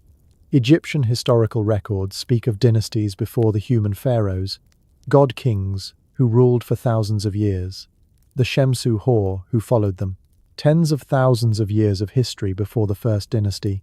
Egyptologists treat this as mythology, but what if it is not? What if these records describe actual periods of time, actual rulers, actual civilizations that rose and fell before the Egypt we know? The timeline we teach covers 5,000 years of Egyptian history.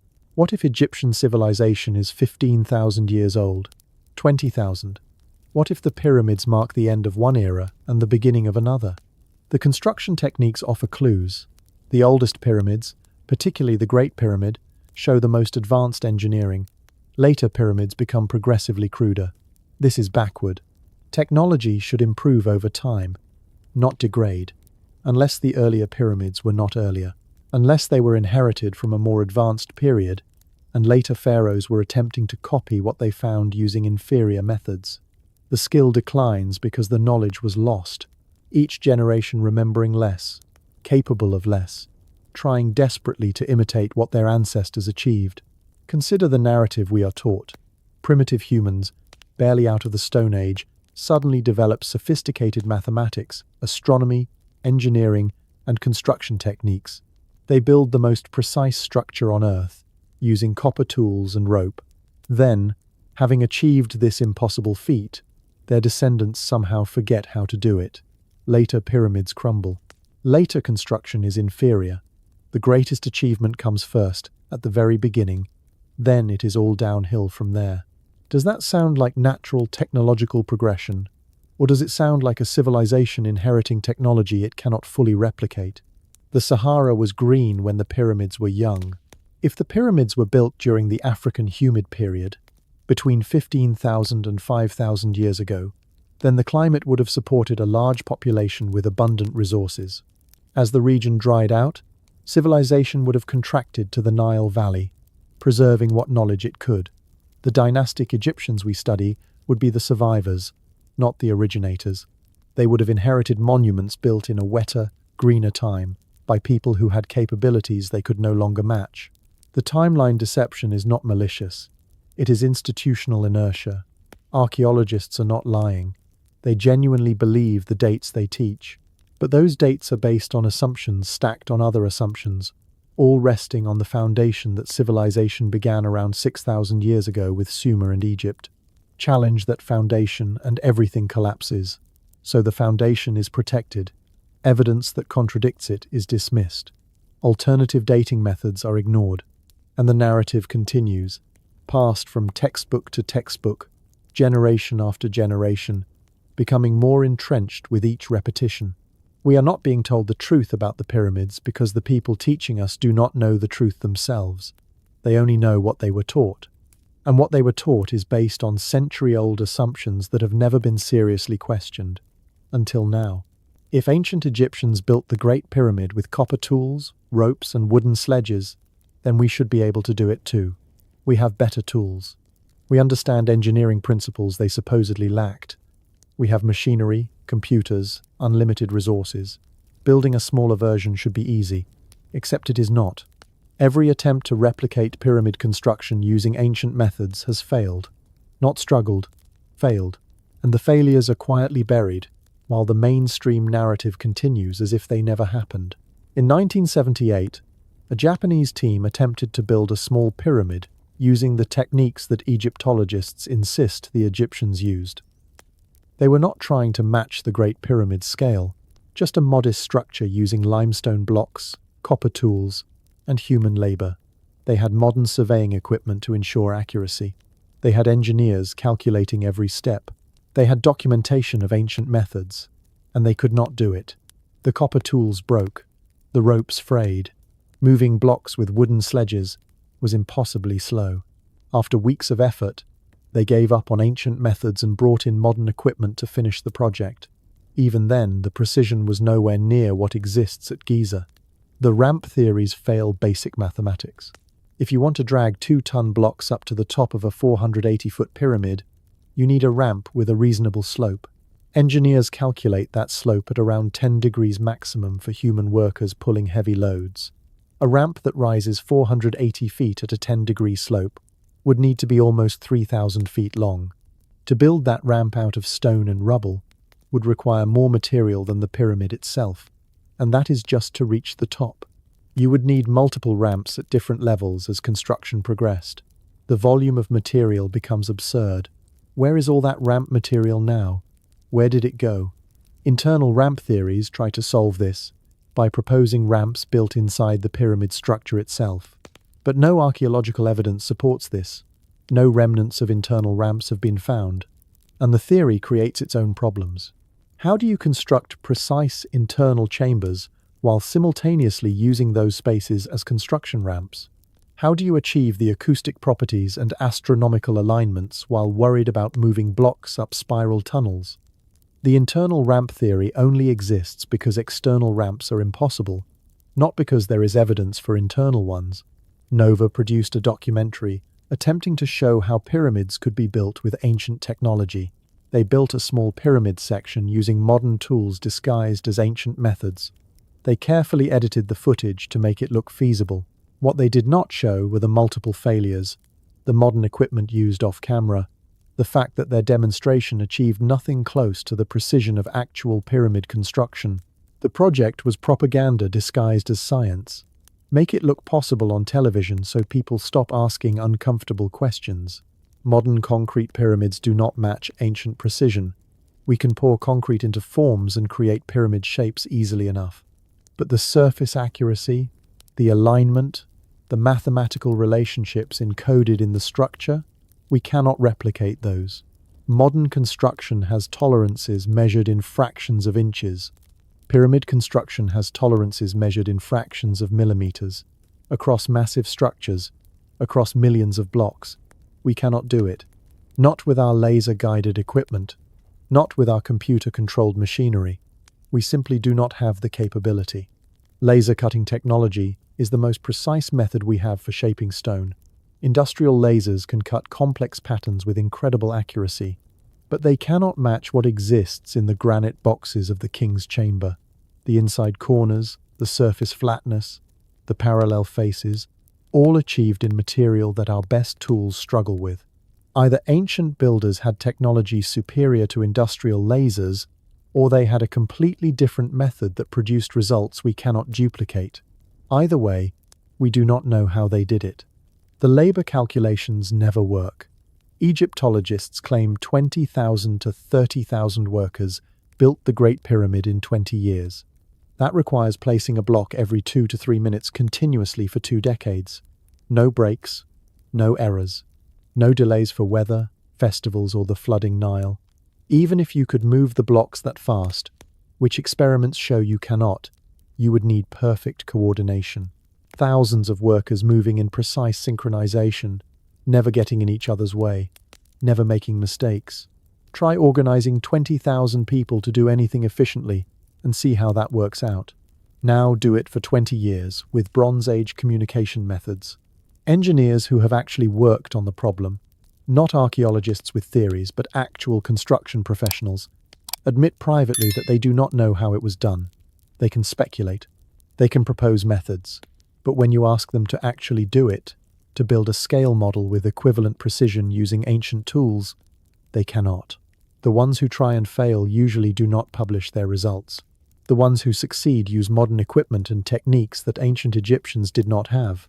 The honest ones simply admit that the problem remains unsolved. The establishment cannot acknowledge these failures because doing so means admitting the accepted explanation is wrong. If we cannot replicate the construction with the methods we claim were used, then those methods were not used. Simple logic. But acknowledging that means acknowledging we do not know how the pyramids were built. And not knowing is unacceptable in academic circles. Better to maintain a flawed theory than admit ignorance. Better to dismiss critics than address the fundamental problem. The pyramids stand as evidence that ancient builders possessed capabilities we lack. Every failed replication attempt proves this. Every limitation of modern technology highlights the gap. We are not more advanced than pyramid builders. We are less advanced. And that reality terrifies the people whose careers depend on believing otherwise. What if the pyramids were not just about technology? What if they were about consciousness? What if the entire structure was designed not to generate electrical power but to alter human awareness, to expand perception, to unlock capabilities of the mind that we have forgotten exist? This sounds like New Age mysticism until you look at what actually happens to people inside the king's chamber, until you examine the frequencies measured there, until you understand that ancient mystery schools used the pyramids for initiation, for transformation, for accessing states of consciousness that modern humans rarely experience. Ancient Egyptian mystery schools were real. They existed for thousands of years, training initiates in secret knowledge. The Greeks studied there. Pythagoras, Plato. They traveled to Egypt to learn from the priests. And the final stage of initiation involved spending a night alone in the king's chamber, not as a test of courage, as a transformative experience. Something happened in that chamber that changed people, that gave them access to knowledge or perception they did not have before. The Greeks who underwent this initiation came back and founded philosophical schools that shaped Western civilization. What did they experience? What did the chamber do to them? The king's chamber resonates at specific frequencies. This has been measured. The dimensions of the room, the granite walls, the empty coffer, all create acoustic properties that amplify certain tones. When you produce sound in that space, the entire chamber vibrates. And these vibrations are not random.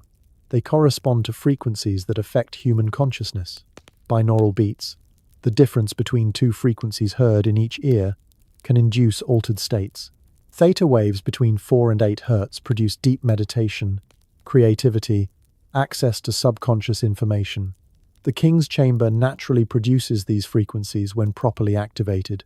Research into frequency effects on the brain is not fringe science. It is documented neuroscience. Different frequencies produce different mental states. Alpha waves bring relaxation. Theta waves bring deep meditation and intuitive insight. Delta waves induce sleep and healing. The military has researched this. Intelligence agencies have researched this.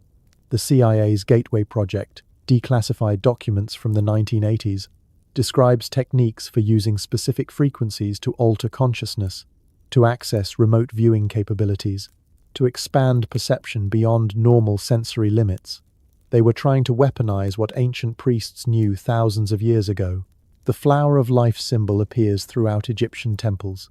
This geometric pattern, circles overlapping in perfect mathematical relationships, is not decorative. It is instructional. Sacred geometry was taught as a path to understanding consciousness, to perceiving the underlying structure of reality. The patterns in the flower of life correspond to atomic structures, to crystal formations, to the geometry of space-time itself. Meditating on these patterns, understanding their mathematical relationships, supposedly unlocks perception, allows you to see beyond the material, to access information directly rather than through sensory experience. The Egyptian priesthood guarded knowledge of consciousness manipulation jealously. They understood that awareness is not fixed, that human perception can be expanded, contracted, directed through specific techniques. Fasting, meditation, sensory deprivation, rhythmic sound, all produce altered states. Combine these techniques in a space specifically engineered to amplify consciousness, altering frequencies, and you create a transformation chamber, a place where initiates can experience expanded awareness, access hidden knowledge, communicate with what they interpreted as gods, but might have been deeper levels of their own consciousness or even non-local information fields. Modern consciousness research is rediscovering these principles. Studies on structured water show that water molecules organize differently based on intention, on focused thought. The implications are staggering. If consciousness can affect water structure, and humans are 70% water, then consciousness can affect our own biology. Ancient priests knew this. They practiced it. The rituals, the chants, the precise movements, all designed to focus intention, to structure the water in their bodies, to optimize their biology for expanded awareness. The granite in the king's chamber contains quartz, which is piezoelectric and also holds memory. Silicon, which is what quartz is made from, is what we use in computers to store information. Crystal memory is real. Indigenous cultures worldwide speak of storing knowledge in crystals, of accessing that knowledge through meditation or ritual. What if the granite blocks in the king's chamber are not just structural? What if they are storage devices, information encoded in crystal lattice structures, accessible to those who know how to read it, not through instruments but through consciousness directly interfacing with the crystalline matrix? This explains why the chamber needed to be granite rather than limestone. Limestone does not have the same piezoelectric or information storage properties. Granite, with its high quartz content, creates an environment where electromagnetic fields interact with human biofields, where focused intention can interface with crystalline structures, where consciousness becomes less confined by the physical brain and can access non-local information. The chamber is not a tomb, it is a consciousness amplifier, a device for expanding human awareness beyond its normal limits. Initiates who spent the night in the king's chamber reported profound experiences, out-of-body travel, communication with entities, access to information they had no normal way of knowing. Modern science dismisses this as hallucination, oxygen deprivation, psychological stress. But dismiss all the physiological explanations, and you are still left with consistent reports across cultures and centuries. Something happens in that chamber, something repeatable, something that transforms people who experience it. That is not random. That is evidence of design, of purpose, of a technology we do not understand because we insist on looking for mechanical explanations when the technology is biological, neurological, consciousness-based. The ancient Egyptians did not separate science and spirituality the way we do. They understood that consciousness is fundamental, that awareness shapes reality, that the mind properly trained and placed in the right environment can access information and capabilities that seem supernatural, but are actually natural functions we have forgotten. The pyramids were built as tools for this exploration, physical structures that interact with human consciousness in specific ways, not to worship gods but to become godlike, to transcend normal human limitations and access the full potential of awareness that most people never use. We look at the pyramids and see stone. Ancient initiates looked at the pyramids and saw possibility, the possibility of transformation, of accessing knowledge directly rather than learning it gradually, of expanding consciousness beyond the prison of individual ego into something vast, connected, timeless. The mystery schools are gone. The techniques are mostly lost. But the chambers remain. The frequencies are still there. The potential still exists. We just forgot that we are looking at consciousness technology, not architecture. We forgot that the greatest machine ever built was not designed to move matter but to move minds. The official story about the pyramids is not what the people who actually work there believe. Talk to the engineers who have examined the structures up close. Talk to the security guards who patrol the plateau at night. Talk to local Egyptians whose families have lived near Giza for generations. They will tell you a different story. A story about phenomena that cannot be explained, about discoveries that were buried, about truths that tourists never hear. These are not conspiracy theorists. These are people with first-hand experience who know something is wrong with the narrative we are fed. Engineers who have worked on pyramid research projects speak carefully. On camera, for official publications, they repeat the accepted explanations. Off camera, after a few drinks, when their careers are not on the line, they admit the truth. We do not know how they did it. We cannot replicate it.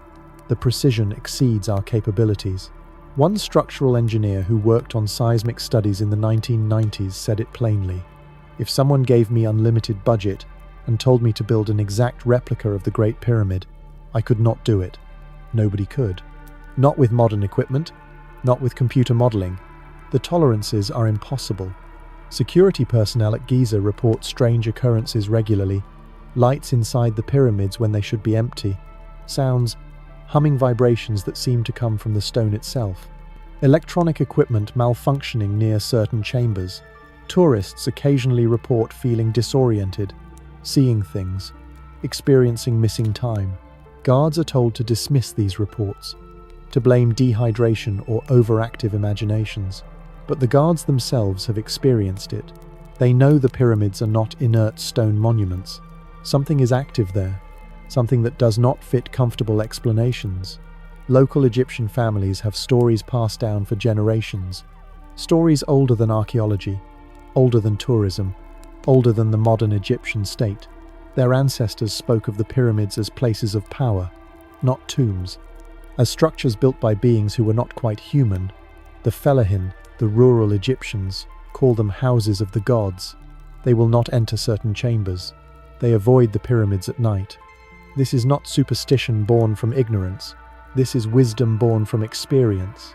Their ancestors learned that these places are dangerous in ways that have nothing to do with structural collapse or air quality. Archaeologists who questioned the official timeline found their careers destroyed. Not gently discouraged, destroyed. Permits revoked. Papers rejected from journals. Funding disappeared. Colleagues who had worked with them for years suddenly would not return calls. This is how institutional knowledge control works. You do not need a conspiracy. You just need a system that punishes dissent and rewards conformity. Ask the wrong questions and you are out. The archaeologists who have gone public with alternative theories did so knowing it would end their academic careers. They did it anyway because the evidence demanded it. That takes courage that most researchers do not have. There are whispers about military involvement, classified operations around the pyramids, ground-penetrating radar surveys conducted by defense contractors, excavations that happened at night with military security, artifacts removed and taken to locations unknown. None of this appears in official records. None of this is acknowledged. But people talk. Workers see things. Equipment gets noticed. The Egyptian military has interests at Giza that have nothing to do with protecting tourists or preserving antiquities. What are they looking for? What have they found? Those questions do not get answered. Tourism at Giza is a billion-dollar industry. The narrative that brings people there is pharaohs and tombs and ancient Egypt's glory. That narrative must be protected because challenging it threatens the economic foundation of the entire region. Tour guides are trained in the official story. They memorize the dates, the names, the explanations that tourists expect to hear. But talk to those same guides privately. Ask them what they really think. Most will admit they do not believe what they tell tourists. They know the stories do not add up. They know the timeline is questionable. They know local legends contradict everything archaeology teaches. But they have families to feed, so they repeat the script. There are deathbed confessions. Archaeologists who spent careers defending the establishment position, who in their final years admitted they had doubts all along, who said they knew the explanations were inadequate, but could not say so publicly without destroying everything they had built.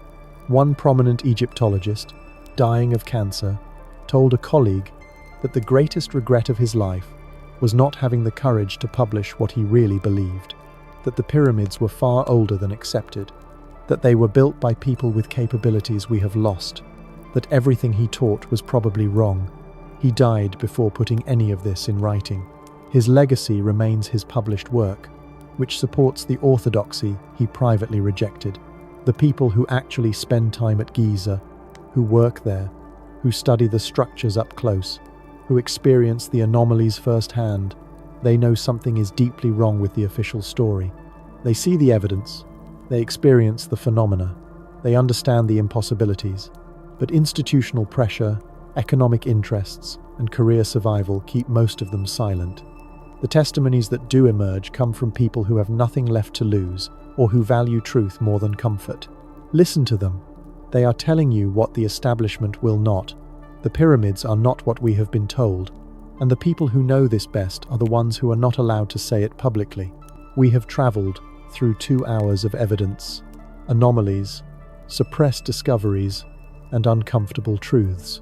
We have examined precision that modern technology cannot match. We have explored mathematical constants encoded thousands of years before their supposed discovery. We have looked at electromagnetic properties, acoustic resonance, chemical processes, and consciousness manipulation. We have considered lost civilizations, extraterrestrial contact, and forgotten technology. Now we arrive at the questions nobody wants asked. The questions that threaten comfortable narratives and challenge everything we think we know about human history. Why are independent researchers systematically denied access to the pyramids? If the official story is correct, if these are just tombs built by Bronze Age pharaohs with primitive tools, then open them up. Let engineers examine them. Let geologists date them properly. Let physicists measure the anomalies. Why the restrictions? Why the permits that take years to obtain and are often denied without explanation? Why the fierce protection of sites that should be open to scientific investigation? You only hide things when you are afraid of what might be discovered. You only restrict access when the truth threatens your narrative. What did ancient humans know that we have forgotten? This is the central question underlying everything we have discussed. The evidence screams that knowledge existed in the distant past. Knowledge of mathematics, astronomy, engineering, consciousness, energy manipulation, that exceeds what we believe possible for that era. Either human history is far older and more sophisticated than taught, or knowledge was transmitted from somewhere, someone, something we cannot yet explain. Either answer destroys the comfortable progression we teach in schools. Stone Age to Bronze Age to Iron Age to modern civilization. That narrative is too simple. It ignores the evidence. It ignores the capabilities demonstrated in stone. Why does humanity forget? This might be the most disturbing question. If advanced civilizations existed before, why did their knowledge disappear? We assume progress is linear, that once discovered, knowledge persists and builds. But history suggests otherwise. Roman concrete formulas were lost for 1,000 years. Greek fire, the Byzantine weapon that burned on water, the formula was lost and never recovered. Medieval Damascus steel, superior to anything produced until the Industrial Revolution, we still do not know exactly how they made it. Knowledge is fragile. Civilizations fall. Libraries burn. Priesthoods die without passing on secrets. Perhaps we are not the first technological civilization. Perhaps we are the latest in a cycle that has repeated many times. Rise, advance, collapse, forget, start over. Are we in a cycle of civilization, rise and fall? The evidence suggests yes. Global myths describe this cycle. The Hindus speak of yugas, great ages where humanity rises to divine heights, then falls into darkness, repeating endlessly. The Greeks described ages of gold, silver, bronze, and iron, each lesser than the one before. Indigenous cultures worldwide tell stories of previous worlds, previous humanities that were destroyed, with survivors starting over. What if these are not myths? What if they are memories? Distorted by time but fundamentally accurate accounts of what has happened before and will happen again. The pyramids might be evidence of a previous peak, a previous age when humanity or something else achieved capabilities we are only now approaching again. What is really hidden in the undiscovered chambers? We know voids exist. We have scanned them. We have mapped them. But nobody is allowed to open them. Why? The official answer is preservation, protecting the monument from damage. But you can explore without destroying. Modern archaeology has minimally invasive techniques. The real answer is fear. Fear of what those chambers contain. Artifacts that contradict the timeline. Technology that should not exist. Inscriptions that tell a different story than the one we have been teaching. Whatever is in those sealed spaces, it is dangerous to somebody's interests. And until those chambers are opened and their contents revealed honestly and transparently, we will continue to live with lies about our past. The implications if we are wrong about human history are staggering. Every textbook would need revision. Every timeline would need adjustment. Every assumption about the development of civilization would require re-examination. Careers built on the established narrative would crumble. Institutions would lose credibility. The public would lose trust in academic authorities who have been confidently teaching fiction as fact. This is why the resistance is so fierce. This is why alternative researchers are attacked so viciously. Not because their evidence is weak, because accepting their evidence means admitting systematic failure of the entire archaeological establishment. That is too much for most people to accept. Why does the establishment fight so hard against alternative theories? Follow the money, follow the power, follow the careers and reputations and institutional prestige at stake. Museums need tourists. Universities need students and funding. Governments need nationalist narratives about glorious ancient civilizations. Egypt's economy depends on tourism driven by the pharaonic narrative. If the pyramids were not built by Egyptians, if they are inherited from a previous unknown civilization, that undermines national pride and economic interests. If they are older than accepted, that means every expert has been wrong. Every book has been teaching falsehoods. Every documentary has been spreading misinformation. Admitting this is institutional suicide. Better to attack the questioners than question the answers. The bigger question, the one that should terrify you, is who benefits from keeping us ignorant? If advanced knowledge existed in the past and was lost or hidden, who benefits from that loss? If technology exists that could free humanity from dependence on fossil fuels, who benefits from suppressing it? If consciousness can be expanded and human potential is far greater than we are taught, who benefits from keeping us limited, distracted, powerless? These questions extend beyond pyramids. They touch on fundamental issues of human autonomy and the structure of power in civilization. The pyramids are not just ancient monuments. They are evidence that we have been lied to about our capabilities, our history, our potential, and those lies serve someone's interests. Do your own research. I cannot emphasize this enough. Do not take my word for anything. Do not take the establishment's word either. Look at the evidence yourself. Examine the mathematics. Study the precision. Read the ancient texts. Look at what modern replication attempts achieve versus what ancient builders accomplished. Think critically. Ask uncomfortable questions. And do not accept answers that require you to believe in impossible coincidences or ignore physical evidence. Question everything. That is not paranoia. That is intellectual honesty. When someone tells you that primitive humans with copper tools built the most precisely engineered structure on Earth, question that.